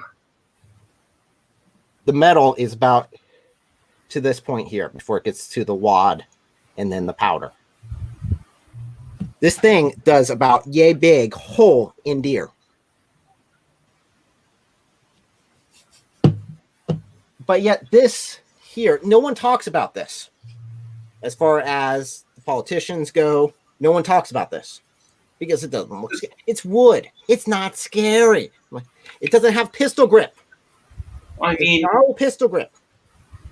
it doesn't look scary to me whether it's made of wood or not. It's just it's a gun. It already scares me a little bit. My point being that it doesn't matter what it looks like as far as even if it's semi-automatic. If it comes down to it, now again, limited range. But if I have the option of this at medium range, I would take the 12 gauge shotgun for self-defense. Why? Because I know that if you do not have body armor, this is going to go straight through you. And it's going to leave about this much hole. And I'm not going to have to worry about you endangering my kid or my wife. It'll neutralize any threat real quick. Is it true that you could blow off a head with that thing, though? Maybe Oh. the human head's pretty resilient, though. It would make a big freaking hole. But yet you do see them blowing up watermelons, and I like blowing up watermelons with it because they blow up. Where if I shot it with the 30-06 or the big scary black gun, even shooting the bigger bullet, the 5.56 round, it will go straight through. There would be about maybe a pinky size hole, and that would be it. Because it's going so fast, it would go straight through and keep going. So it wouldn't stop or slow down at all. Wait, hang on. Did you only pull up this topic so you could talk about your guns? No, because it's becoming another hot topic item, and I wanted to hit this, and I really didn't know if anyone was going to show up. And I didn't want to sitting here twiddling my fingers. So it's like, what can I throw together in 5 seconds? This works. This isn't 5 seconds. This is 15 minutes now. Well, it's a conversation I've had before because a lot of people don't understand. It's like, okay, no, it matters on what it shoots, not so much what it looks like. Because again, one of the big black scary rifles I have shoots this, where the 12 gauge wooden shotgun shoots this. Yeesh. Versus this. Looking at the front diameter of it. I mean, that is a bunch of lead. So, and that's not even the biggest shotgun either. There's a 10 gauge shotgun, which is 1/10 of a pound, 1/10 of a pound of lead going at you. That is crazy. So, okay. Now that I'm done with my tirade and a bit of information, because information is power, and when people try to lie to you and use like terms like fully semi-automatic, and it's like, no, that doesn't exist. There's none. In fact, I don't have any fully automatic guns. None of these I've shown were fully automatic. Most of them were semi-automatic, except for the pump shotgun. Is fully automatic actually a thing? Yes, fully automatic, yes, is a thing. That is, you pull the trigger and it continues to fire. That does not, in America, you need a level 3 classified, certified license to have. That takes upwards of 10 years to get. just to own one of these, to own an actual fully automatic weapon. Needless to say, not a lot of criminals want to wait around 10 years to get their gun. And also spend a buttload of money because it's not cheap. So I have no interest in getting it just because it's so ridiculously hard. So, any quick questions? Or questions in general? You know, there are like two things. What I said earlier about how just from, oh, hey, Ellie, Hey. or Elle, however you pronounce your name. I forgot what I was going to say. Oh, in your opinion, your humble opinion, what do you think about like video games portraying guns or whatever? What do you say that's kind of a more reliable source than what Democrats or whatever are trying to show? Video games would be more reliable. At least they use the right names. As far as actual experience with the gun and with actually feeling how it fires and how it reacts, not so much. I mean, I don't know how many. You can't pull that off with the controller. No, I don't know how many times I've played Call of Duty and the guy's jumping around like a jackrabbit, shooting headshots. I'm like, you can't do that? no. Oh, Yeah. yeah. It's too heavy for that. You can't do jump around 360 no scope. No. No. You can't do that. You might get a lucky shot off, but other than pure luck, there's no way. And tell you truthfully, if you get hit and you have no body armor on at all, you will be devastated. No matter where you get hit, it's going to hurt. No matter what it is, even if it's this little 22 long rifle. This one, and this is not even a small bullet, the smallest bullet, by the way, but it's just the smallest one I have at hand. That will still hurt. It won't most likely stop someone. A person's skull can deflect this. So if they get hit, hit in the forehead, it will deflect a 22. Our skulls are weird. It right here is very, very thick. In fact, there's sometimes that it will even deflect a 9mm round, which I don't have any 9. So wait, people can still move and stuff and run around after being shot with certain bullets or whatever. Depending on where it hits you, what it hits, yes, and the adrenaline that's pumping. Forrest Gump. It bit me. Something up and bit me. It was a bullet, wasn't it? Yeah, it was a bullet. Yes, you can still, a lot of times, definitely if you're on any sort of drugs, that's why you see in a lot of police videos, they're unloading on someone. They just go unload their whole clip because they're trained to do that, because there have been situations where someone has been hit 14 times by 9mm and they're still coming at you without any body armor on. And the only reason they got it is because they got shot in the head. They were able to stop with the 15th because they got shot in the head. The rest were body shots. And also the question of, hear this with a lot of police videos. Why don't you just, shoot them, like in the head, right? Just shoot them in the head, or, wound them, shoot them in the legs or arms, right? To wound them, to stop them. And the problem is, in a situation like that, they are a lot of times moving around, and it's very hard to hit a moving target, definitely if you're aiming for a limb that's flailing about. And in addition, a lot of police officers are responsible for each bullet that leaves their gun. If that bullet misses their target and hits someone, they're responsible for that.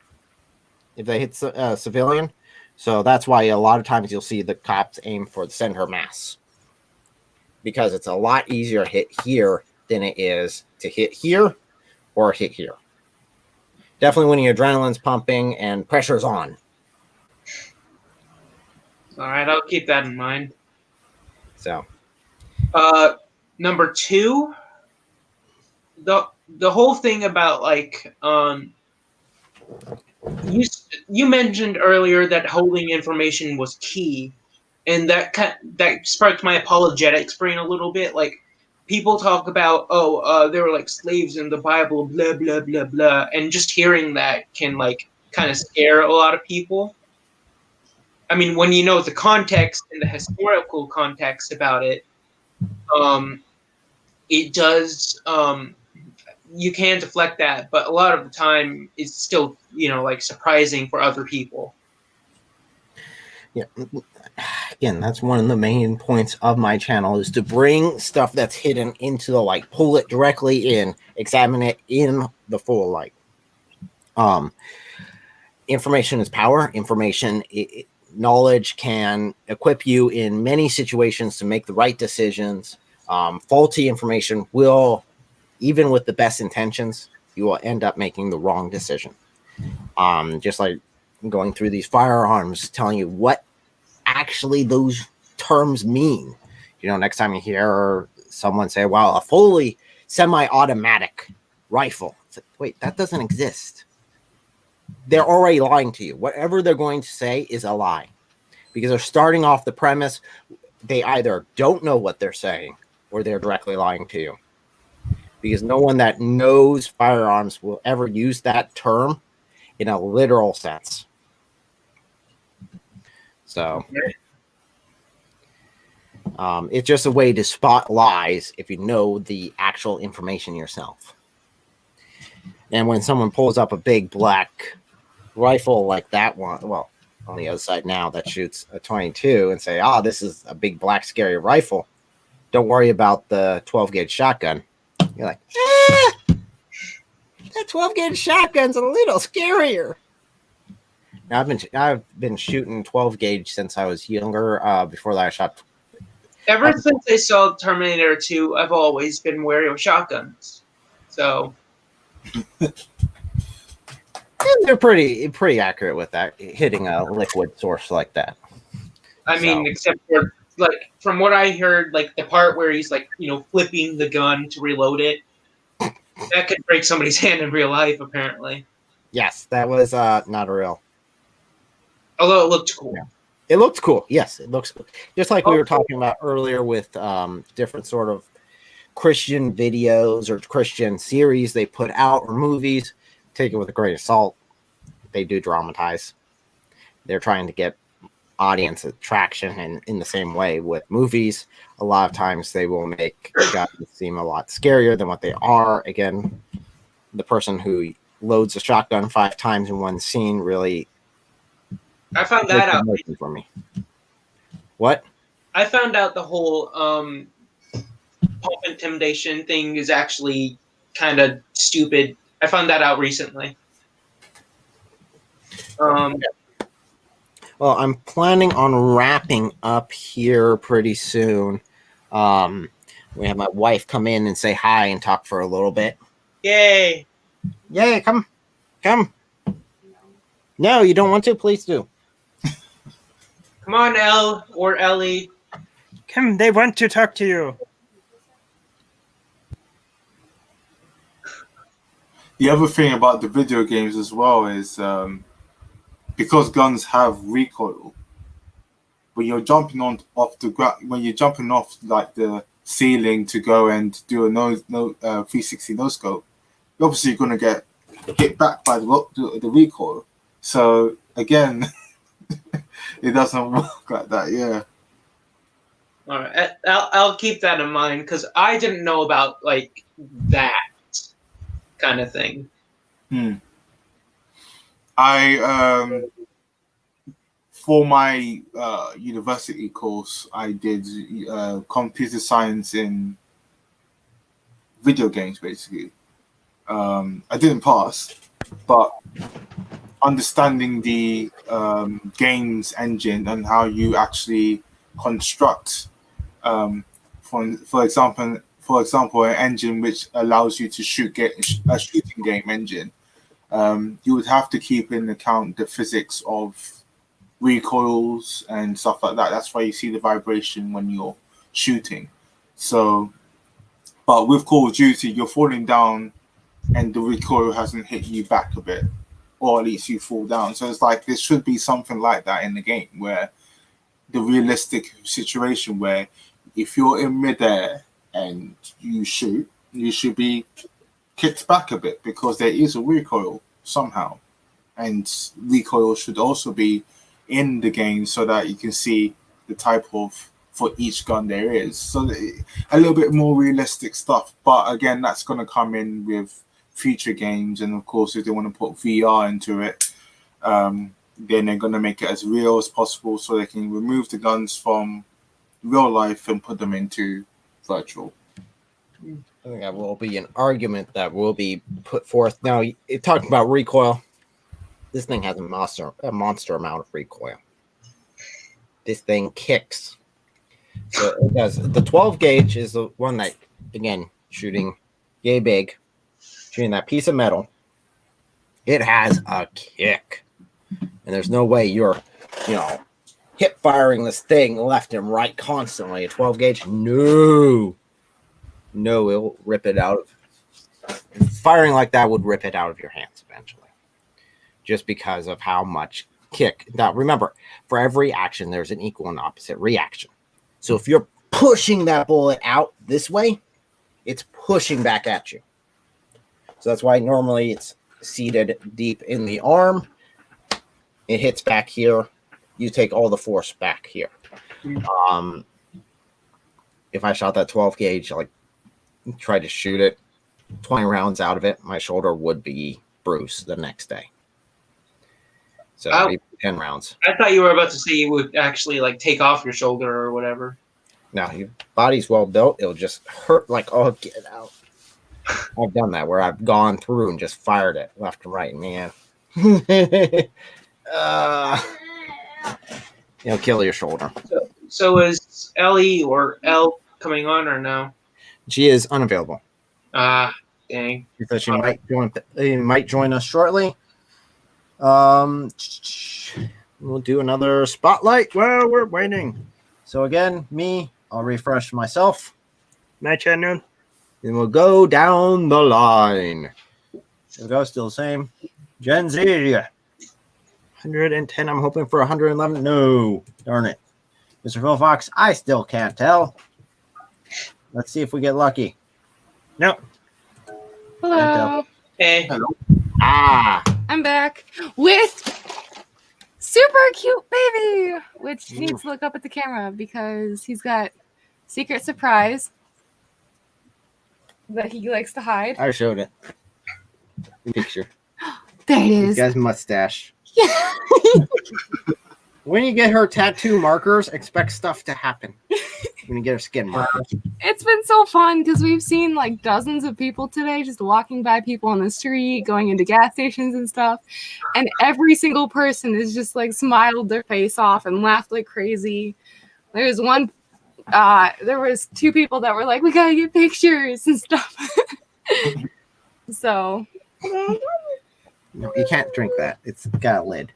So, and then the last one here, 21 and 21. Okay. Yeah, as much as I was hoping, but say nothing. Say nothing. Okay, back to our centaur.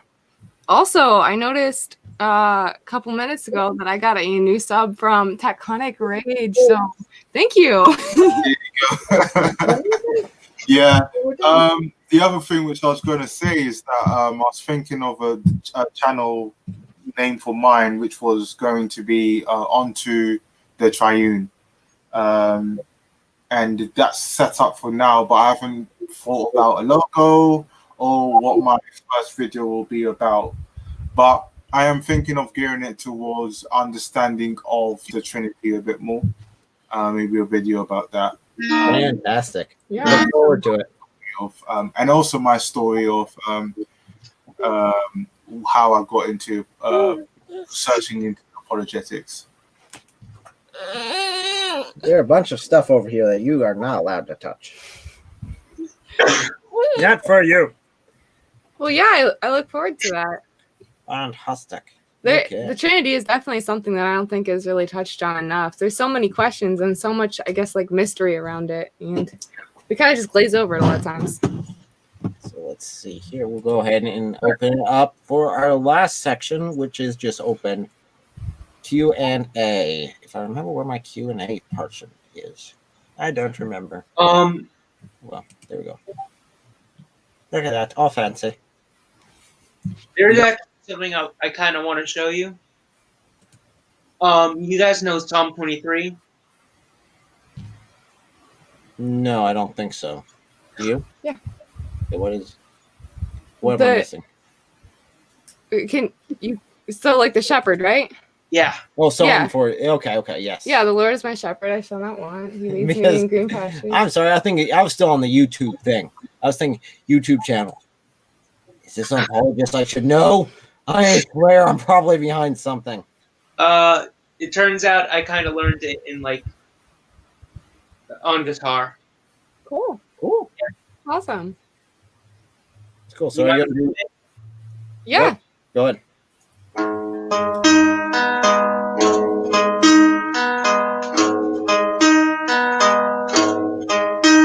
I walk through the valley of the shadow of death, and I fear no evil, because you're with me through it all, and your rod and your staff comfort me,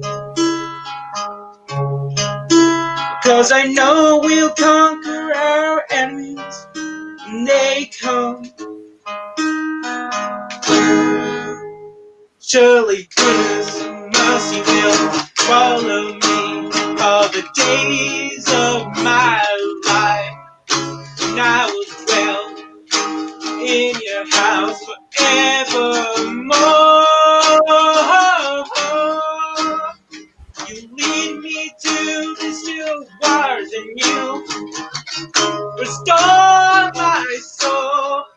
You lead me on the path of the righteous, though I'm wrong.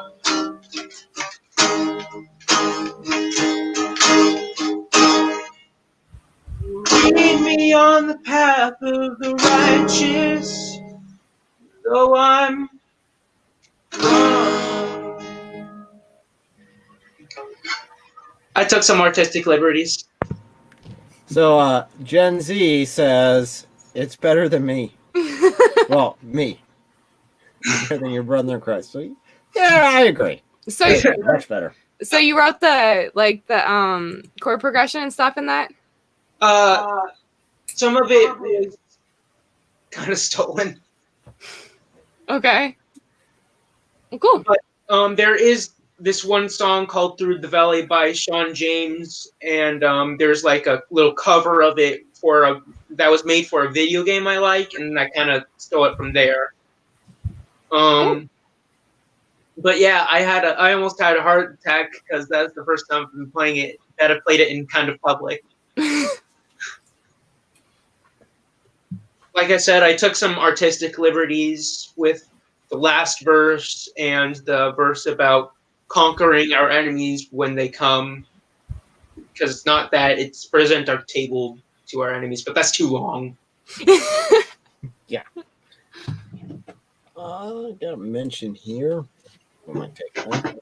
Brother in Christ, and this is from Tombstone Jarhead. I got Dan Hine to mention the Bible verse talking about the 10. And what? I'm wondering if this is from a conversation I was having earlier this week with someone who was saying that that Christians are just pagans and we're all going to hell because we don't follow the 10 Commandments. I was like, do you mean the whole law? He says, no, just the 10 Commandments. I'm like, okay. Why do you just classify it as that? I'm back, by the way. About the whole Jewish law, then that's a bit bigger. And he said, yes, it was. Okay, so that's what that was. Yeah, I kind of dropped that conversation when it was very apparent that he did not want to actually answer the question that I had for him. He kept avoiding it, which was why and why what authority do you only claim the 10 Commandments? And he was talking about the Trinity being pagan and all this stuff, which again, if you look at Genesis 1, verse 2, the Trinities are in the beginning. in the very beginning, it starts mentioning about the Trinity. It's throughout Genesis. It's throughout, definitely in Daniel. If you ever look at Daniel's dream, Jesus is there very plainly. Yeah, the Son of Man seated next to the throne. So, who are you talking to? It was someone on YouTube. I did the mistake of actually reading my comments, which I normally try to avoid after I got death threats, other than just to delete them. So normally I don't read the comments very often, just because there's some really kind of nasty individuals. Yeah, that's true. But I figured, I'll start. I want him to clarify it. He's making all these accusations saying I don't follow the 10 Commandments. I'm like, how do you know what I do? I've never murdered anyone. That's one of the 10 Commandments, Have you lied? Have you lied? I've definitely lied. I've lied. Yeah, Well, I'm not doing my homework. They don't follow the 10 Commandments. I mean, it's pretty simple. You're pagan, and Well, the problem was he couldn't. If you violated the 10 Commandments, the issue he was stuck with was you had no recourse after you violated them. There's no coming back from that. And he's saying, well, I was Christian for 30 years. I'm like, well, then I would expect you to know Christian doctrine a little bit better than this. Because, sorry, you can say you're Christian in name only and know nothing about Christianity. And I know Christians that are like that. I know Christians who go to church, who do whatever their pastor says and call themselves Christians, and that's it. And I'm like, your faith's dead. There's nothing there. It's all fluff.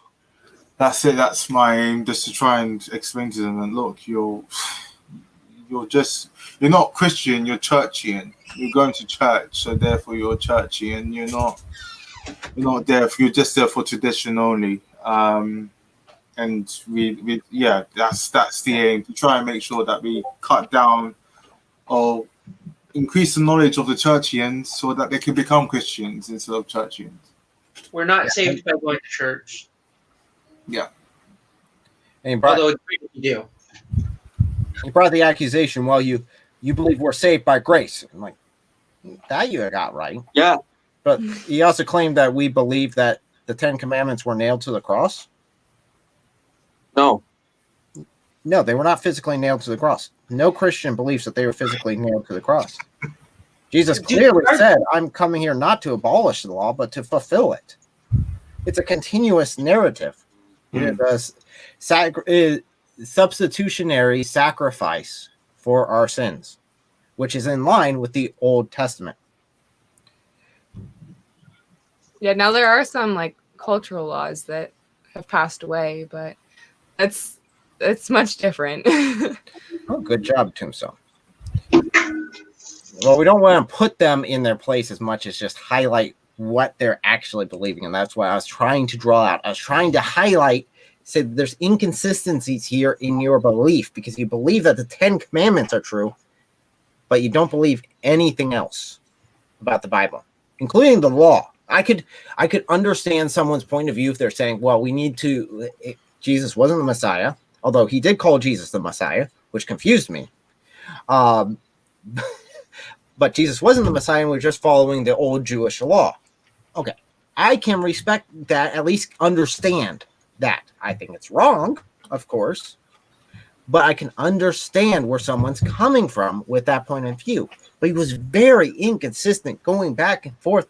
Oh, you don't obey the 10 Commandments. What, 10 Commandments, all that matters? Yeah, it's just the 10 Commandments. I'm like, what Bible verse says that? What Bible verse says that it's okay to murder? Ignore the other 306. Yeah, it's like, okay, if you want to talk about Jewish law, where we need to break down Jewish law into cultural laws, into moral laws, and into religious laws, okay, we can start talking about that concept, and it would be much easier. In fact, I was just in conversation not too long ago with my father about this. It would have been much easier if God would have said, okay, these are the moral laws that are universal. These are the cultural laws that need to apply to Israel for this time. And then there are the religious practices laws. It would have been much easier if you broke them down like that, but Not really. so. Right. Actually, the total laws were 618. It's a lot. That's a lot. Yeah, that's a lot. And you But it's think only those 10 that matter. it's only those 10 that matter. I'm like, there's some real inconsistencies here. Considering again, he said that Christians don't follow it at all. I'm like, again, have I screwed up? Yeah. I'm the first one to say I've screwed up big time. I mean, we've all screwed up, so. But yeah, I've not violated all 10. But then again, it doesn't matter. Because we are redeemed by grace. Is there anybody in history who's actually violated all 10? Actually, yeah, definitely. Now that I think about it. It's much easier to violate all 10. Probably Muhammad. Probably Muhammad did.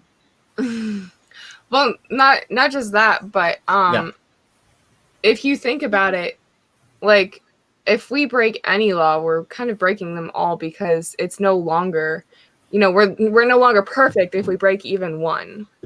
We're already, sinners, and so that's what that's referring to. But I just think, that's an interesting note to that. But not only that, but to the point where, we break them even unintentionally. And like Jesus was saying, with our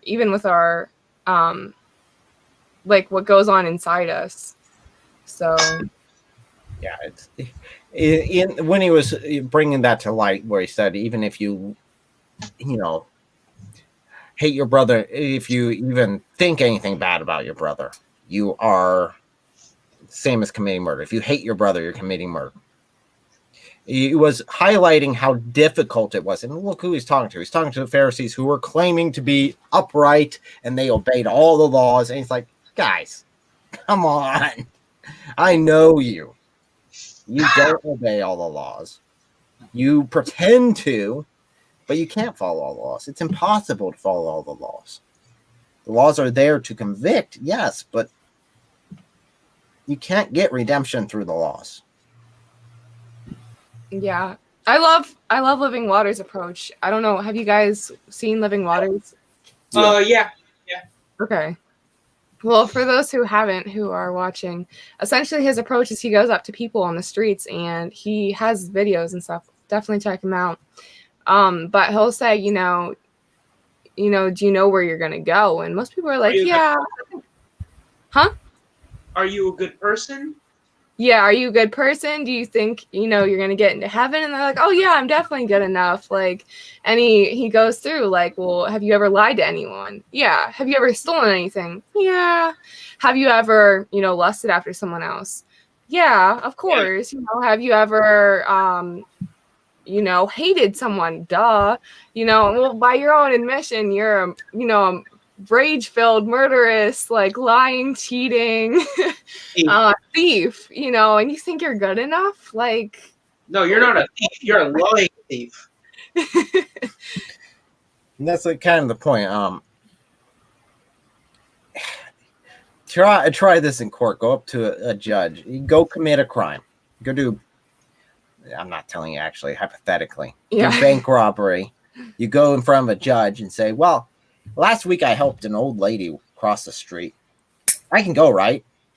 it's as good as my bad, right? So In terms of sin under the Ten Commandments, your good deeds does not outweigh your bad deeds. It does not work like that. So yeah. we can't do that. But judge, yeah, I shot the old lady in the head, but last week I saved an old lady from being run over. So I'm even, right? I'm good. I can walk, right? Wow. Who would say that's a good judge if they let it go? If anything, you might get put in a nice white padded room. Nuts. So you can't justify it that way. But if you save one life, you can't justify it. Well, I got to go kill someone. No, it doesn't work. No, that's stupid. But how many people try to do that, before God? Try to say, well, as long as, I do more good than bad, I'm good enough, or I'm generally a good person, I think that's what's gonna get me good by, and it's like, no, or karma, like, well, it'll just all equal out in the end. It's like, no, guys. No, that's not how that works. We are so far gone that we need God's. There's no way for us to pay the penalty for our own sins. So there's a question which one of my friends asked, which was, if God was to send anyone to hell, how is he just? And the answer is really that I said was that there's so many chances that God has given humans. There's so many chances, and every single thing we breathe, every day we go on, there's always a chance. There's always a message that God has given us. There's always an opportunity. There is no such thing as had I known, because the knowledge has increased so much that you can't go to God and say, I didn't know that. Come on, if you know how to tie your laces, you will learn how to know about God, or know how to not kill someone or not steal from someone. So there's no such thing as innocence anymore. So even using the Ten Commandments on there, the Ten Commandments just shows how we're not innocent at all, and then that's what it is there for. But to use that as a base level, or the basis of seeing if we are sinful. We're already sinful. Everyone knows that. You should know that, and then we come out of that saying that, look, we are sinful, and the only one who can save us is Christ. And by putting on Christ, we can please God. The thing is, that question's very tricky. Yeah.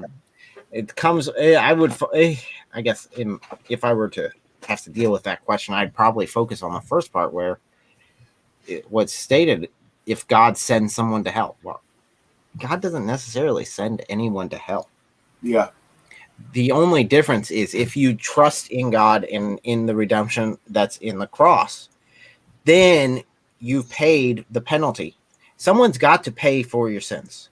God is a just God, and there has to be atonement for sin. It's either you pay the bill or Christ can pay the bill for you. He's freely offering to pay it for you.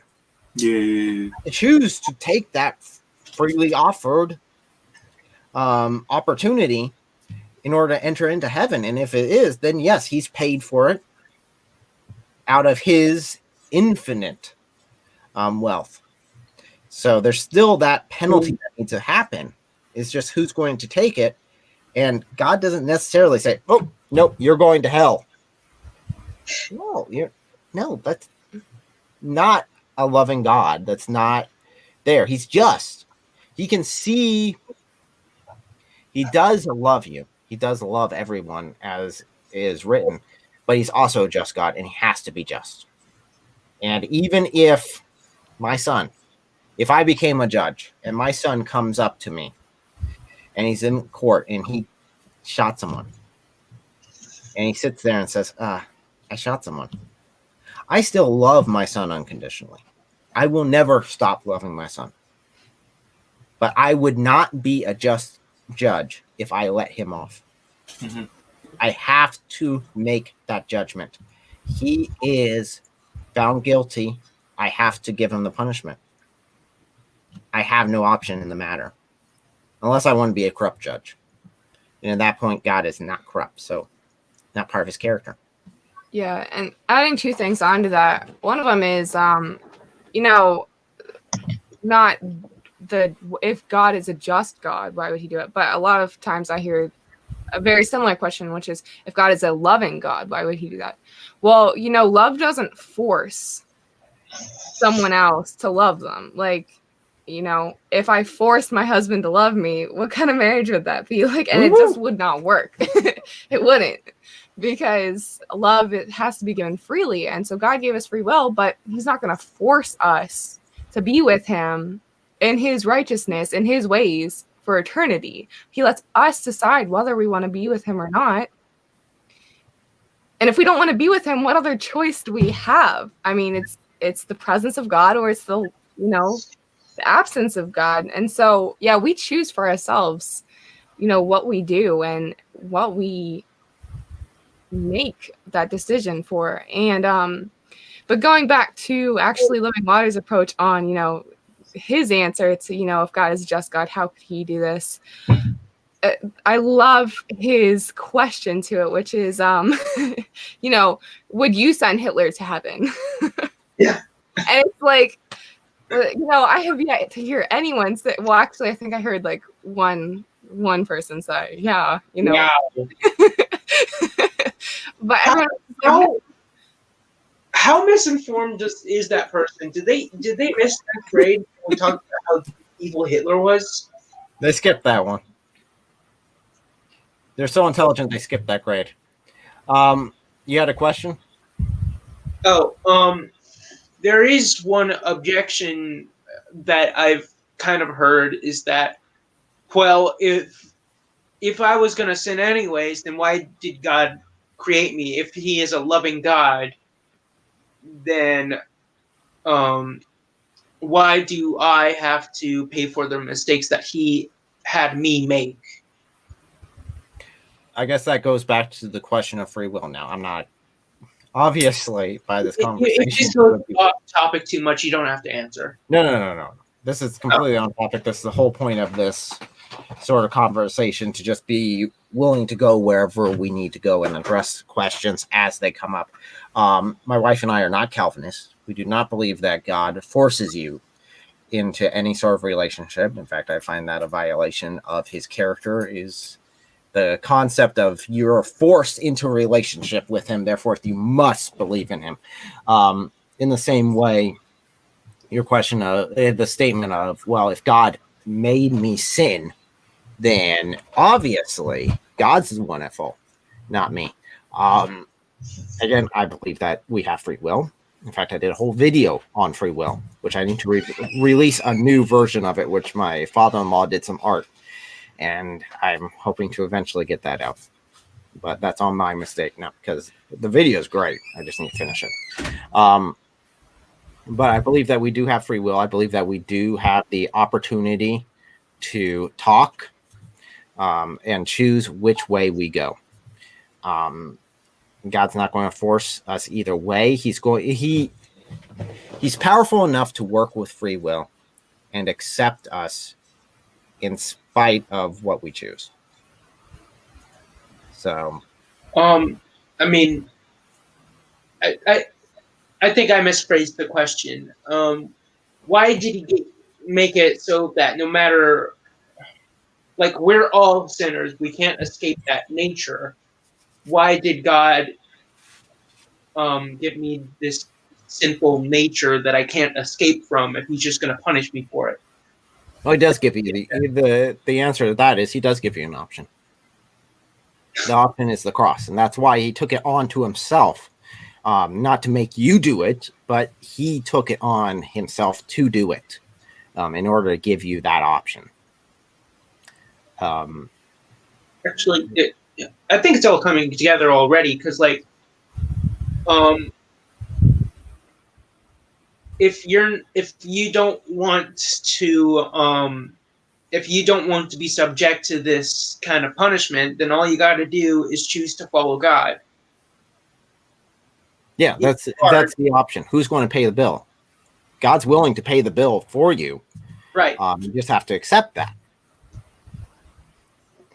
It's always like, if you want to give the example of the lawyer and the persecuted, and again, like, just imagine someone who's done so much sin that they're up to the judge, and all of a sudden the judge says, well, okay, you got so and so, you got almost about more than 10,000 years in prison, and but there is a way.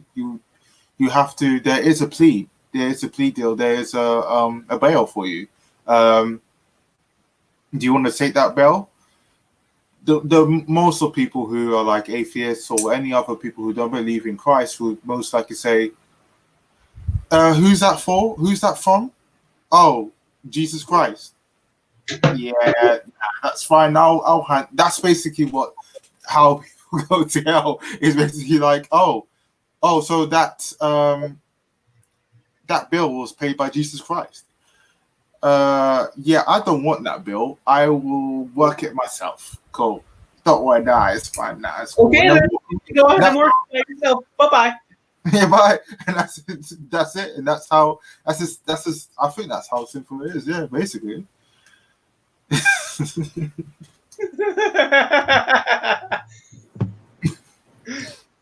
Oh my gosh. So, This is a weird world. weird world. Well, we've been on for 2.5 hours. So I'm looking at wrapping it up and saying goodbye. I know Didn't you say that like 30 minutes ago? yeah. I keep getting sucked back in, and I'm afraid I'm probably doing it again. My Phil Fox said, how do you deal with Ephesians 4 through 5? I don't have my Bible with me like an idiot, so I can't look that up. I have the internet. Well, if you want to grab that, we can go ahead and talk about it real quick. No guarantee that we will have the answer. We'll give it a shot. 1, 4 through 5.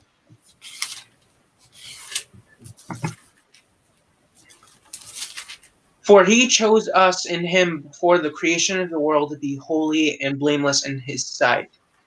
In love, he predestined us for adoption to sonship through Jesus Christ in accordance with his pleasure and will. That's the New International Version. Okay, I think we get the main gist of it because I also looked up a couple other versions, but it basically says the same thing. I think this comes from Calvinist perspective, and I think John Calvin was trying to explain some things away. I just think he fell way short. But how can he predestine us to be part of his kingdom and yet not?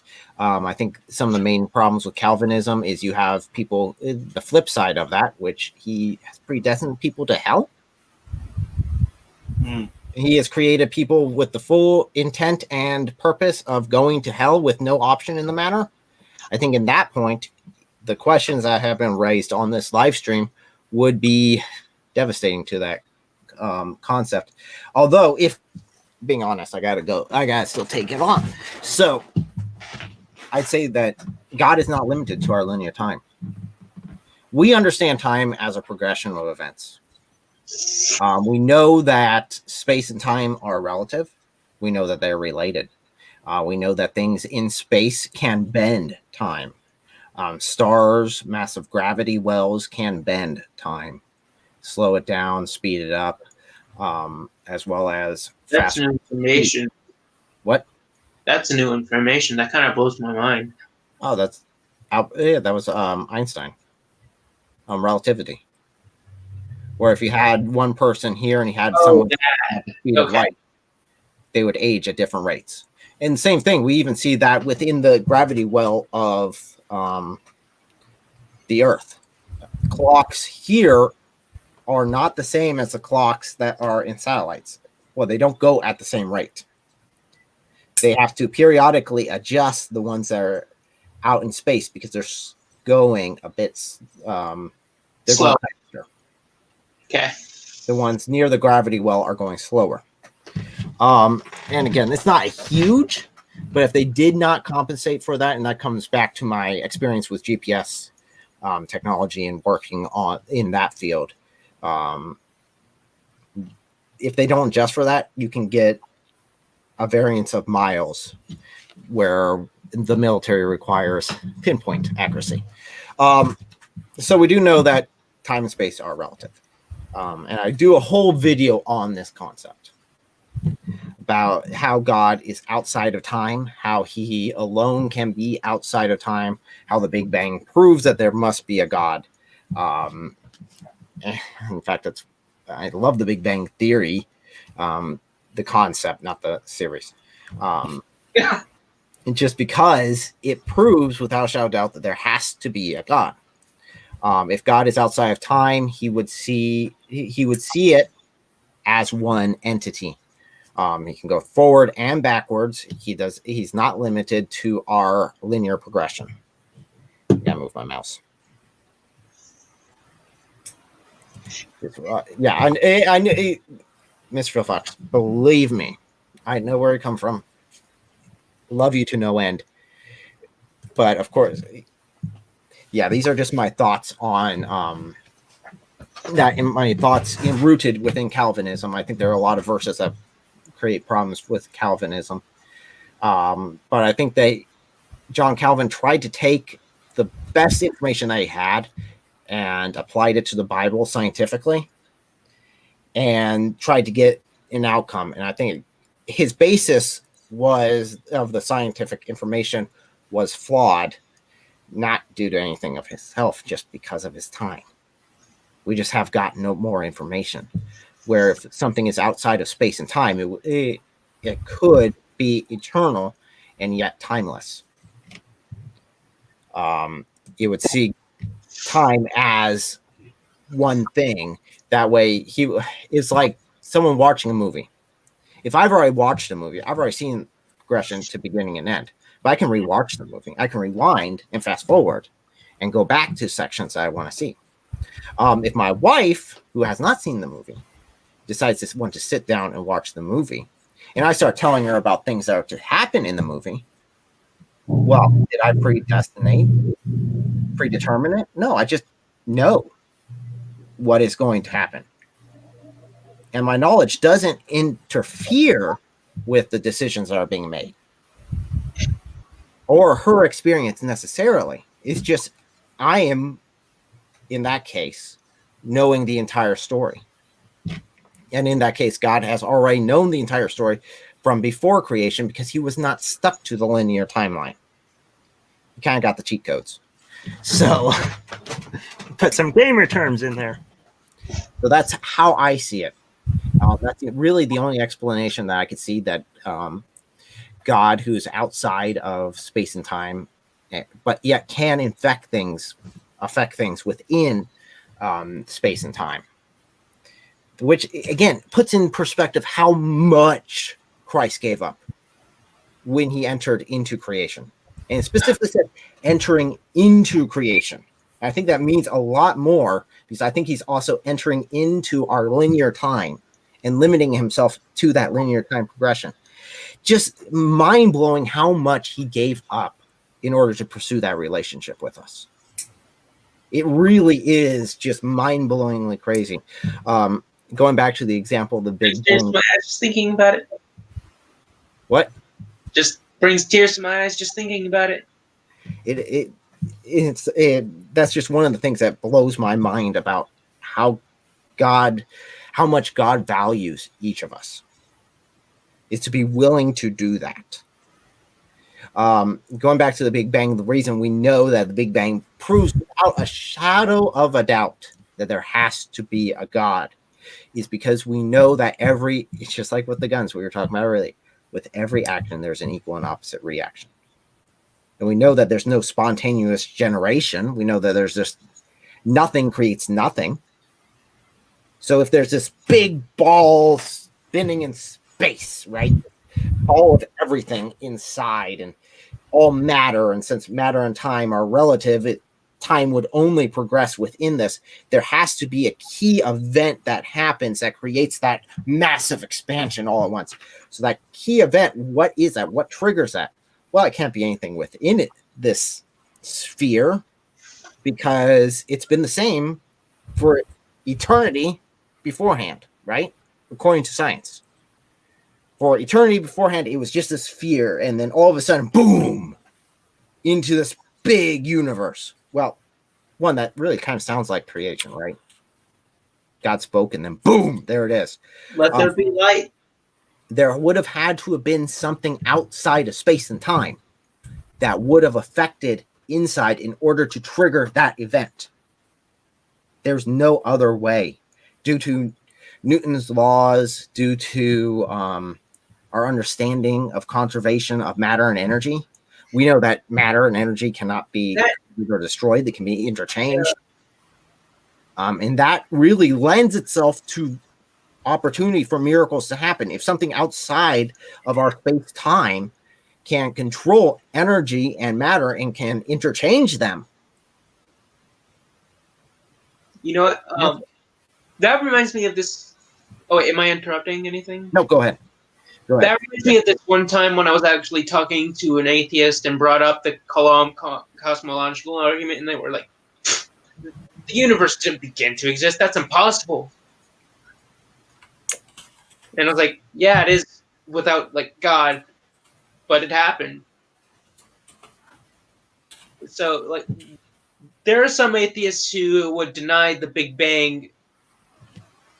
Rapid expansion of space in the universe and equal distance in every the issue with that still remains that eventually it would have to, if you follow it back, it'd have to go to a big ball or a big entity of some sort.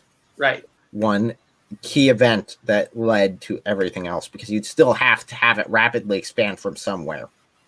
If they want to try to remove the Big Bang from that, you're still left with the same thing, even if they try to relabel it. I just find that as being very interesting. People will go through massive amounts of faith or whatever to avoid God. Like, people could believe in the multiverse, even though we have just as much evidence for that existing as unicorns. Well, I wonder if there is, I don't know. I wonder if there is that aspect of it, but I'm wondering if that's more of a spiritual level beyond us, where you can talk about the fourth dimension. The fourth dimension would be a dimension of time where you could move through time just like you can move through air. We can go forward, back, up, and down. One dimensional would be forward and back. Two dimensional, side to side, forward, back. Three dimensional, side to side, up, down, forward, back, which is where we are. Fourth dimensional would be also through time. So if God's few dimensions above us, it wouldn't be a stretch of the imagination. Sorry. I know we're getting into some deep stuff, and we can start getting into dark matter and how it affects things. But yeah, I think that would be going down a bit more of a rabbit trail than I'm going to go at this point. Yeah, you already mentioned that you want to end this quick.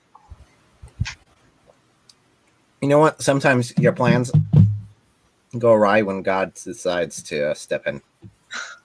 So I know that much, new boy.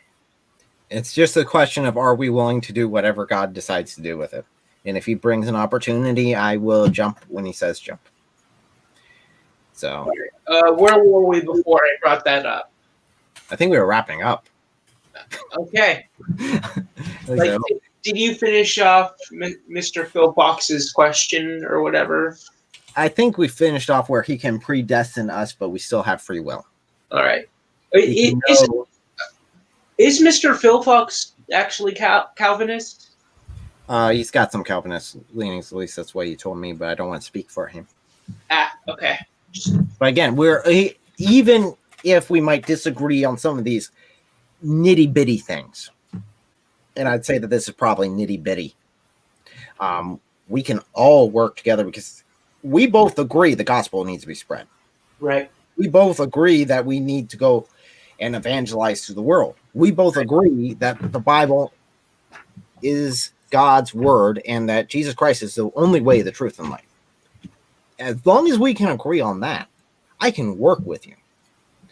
There are some, he says, leaning Calvin. Okay, there you go. So that is his opinion. And I love my brother. Absolutely love him. I hope his wife is doing well. I know she was going through some things. That's yeah. Fortunately, they're dealing with their own demons they have to deal with. So, all right. Always in my prayers.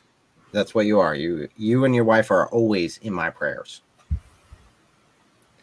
So, okay. Any last questions? How was your day? That was my day. So far, crazy. I You? got a piece of crap chair from Amazon. I got sent back. Sent me it. No instructions. Missing parts. I'm like, no. What about you, Tachyonic? Yeah, all good, all good. Hmm. Yeah, Bob? I've been at work. Still, I'm working from home, and also been going through tactics, of course. Just running through MacBook right now. Just, also, also watching the Chosen at the moment. So yeah, been looking around for how I'm going to start the channel as well. Channel art. I'm looking at channel art at the moment, and then see where I'm going to start from. So yeah, just making up a plan. And it won't. It probably will be in a couple of months because I want to clear up a few more things before I can start and get into the topic which I want to start off with. I might just try and do a basic explanation of what the Trinity is to us, and then branch from there a bit more. Something I would highly recommend you do. Don't try to get everything perfect. Yeah. Get a video out. It's a lot more valuable getting a video out than it is for having it perfect. Because there's a learning curve. There's a learning curve for me doing anything on YouTube. I had this is my third YouTube channel. This is the one that was successful.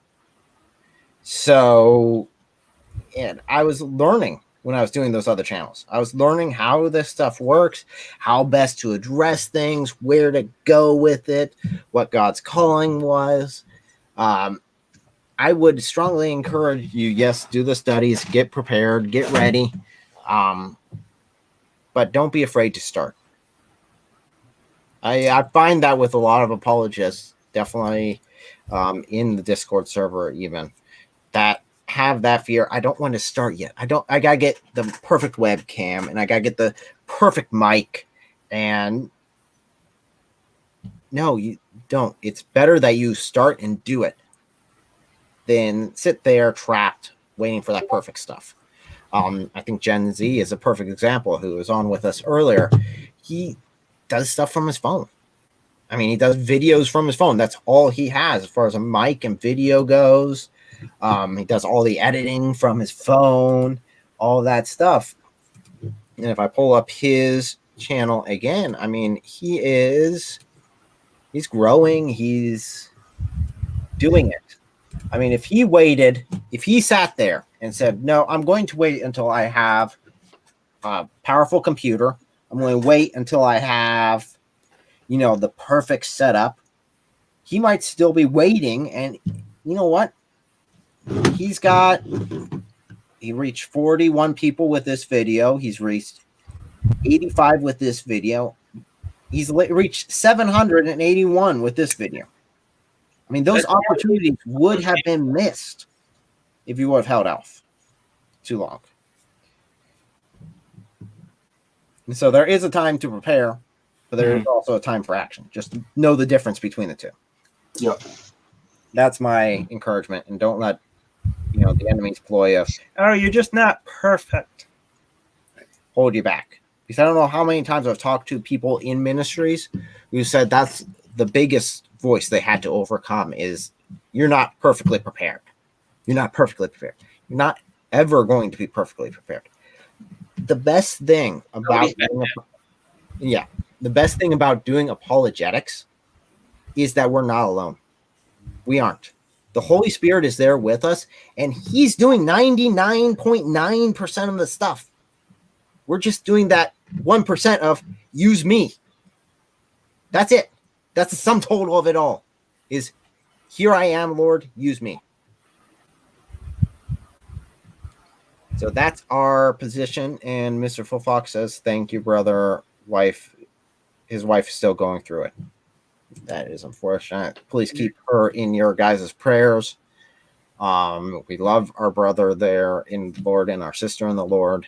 They are a fantastic duo, and I love to see them continue to spread the gospel and grow in the Lord. So we need to keep him in our prayers. Okay. Right. I keep seeing people join now. We were like down to like 2, I think, and now we're back up, and it's growing. I'm probably going to start my YouTube thing in March or April or something, so I could do a lot more research. I think I'm going to focus on new age stuff since nobody else is tackling it, and I currently have a personal vendetta against it. So, wait for that.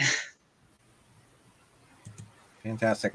Something else you guys might want to look into, definitely if you're doing YouTube, since YouTube is such a royal pain in the rear end. There are alternatives. Yeah. To YouTube. I have had quite a bit of success, although I haven't updated in a while. Using a website called BitChute. Oh, come on, girl. You know you the most support. What? Where on earth did that come from? Someone's in trouble. I've got 2 TV screens on, so I was watching The Chosen from one of them, and then I think it just came off from YouTube and went on to normal TV. Wow, I was scared there for a moment that I clicked on an ad or something. I was going to get copyright infringement for the ad. And I'm like, ah! Hey, welcome. Like that one time I said that one phrase on that last live stream. Oh wait, no, that wasn't due to copyright. That's just YouTube not liking conspiracy theories. Yeah, because I did a video on different conspiracy theories, and maybe I was too convincing because I started them each off like I believed them, and then I poked a crap ton of holes in them the size of a semi.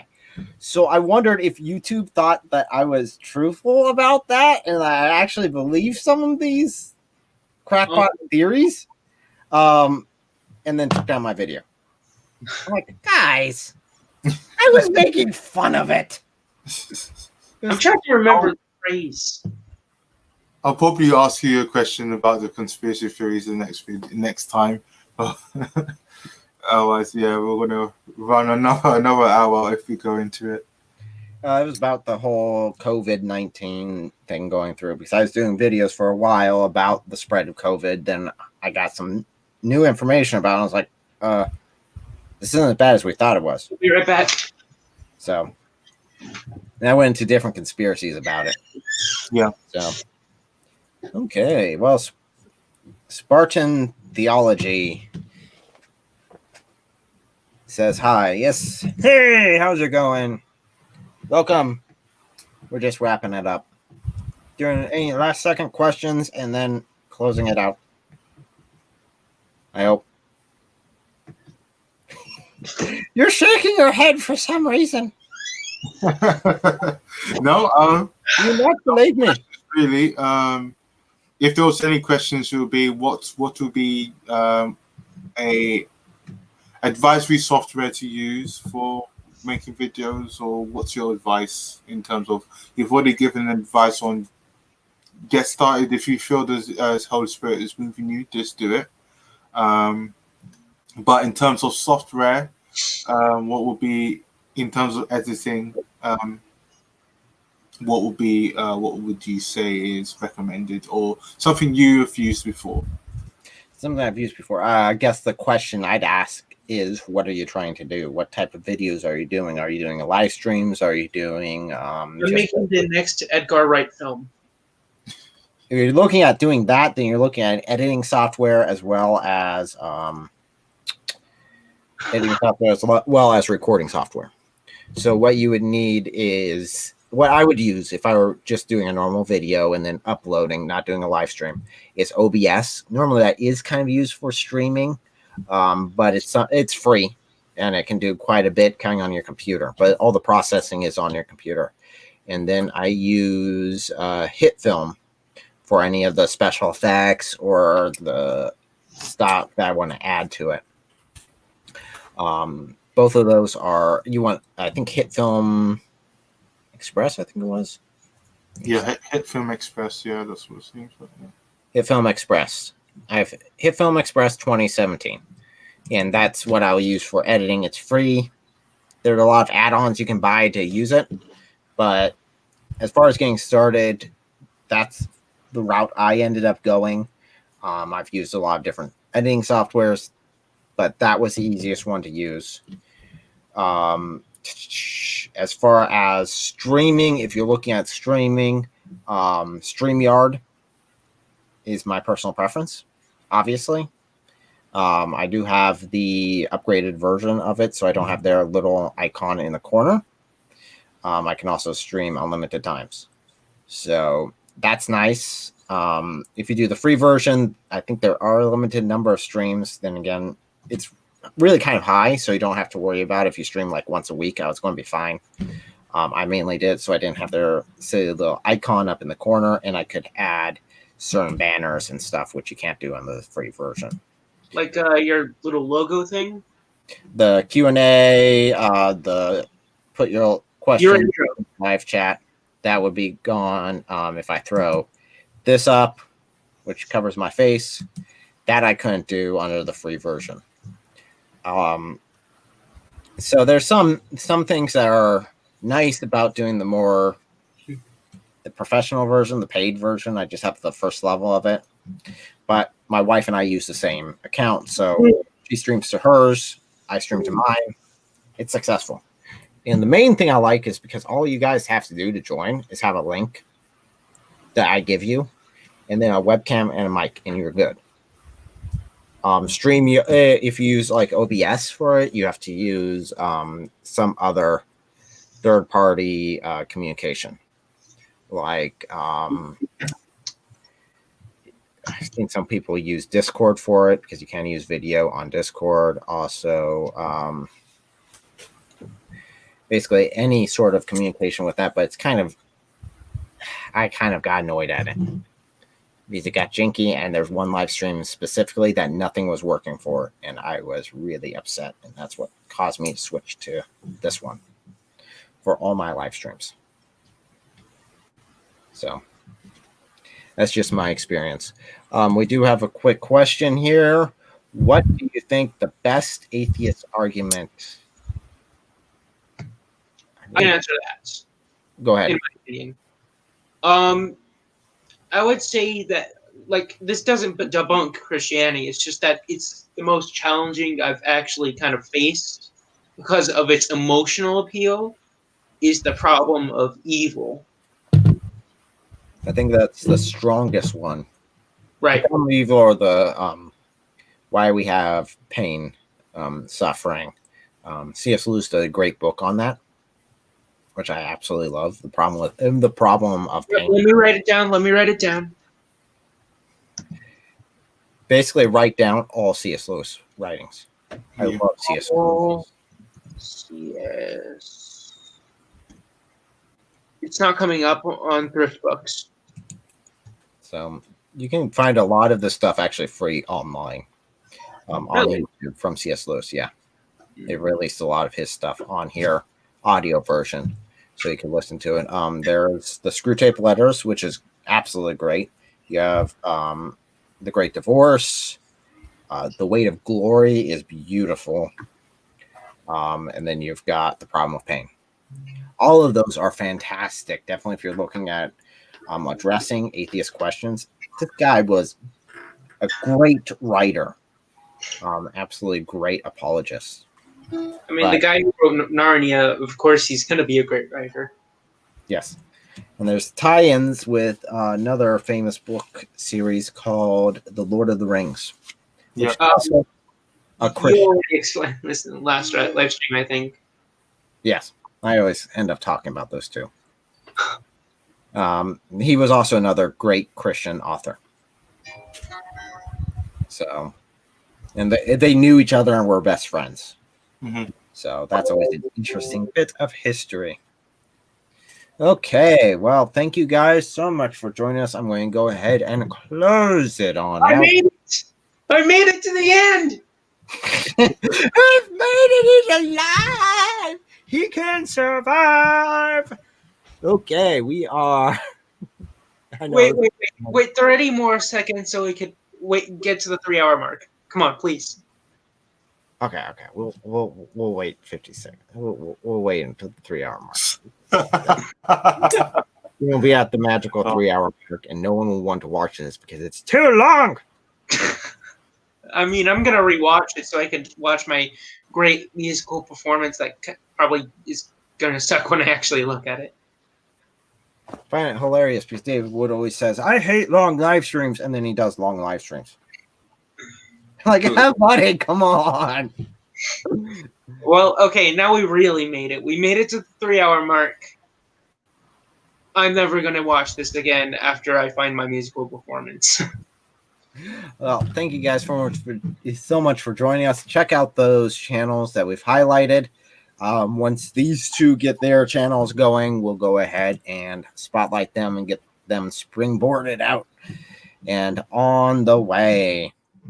But thank you guys so much for joining us. And I don't have an obvious baby distraction, actually, so I'm just going to say goodbye.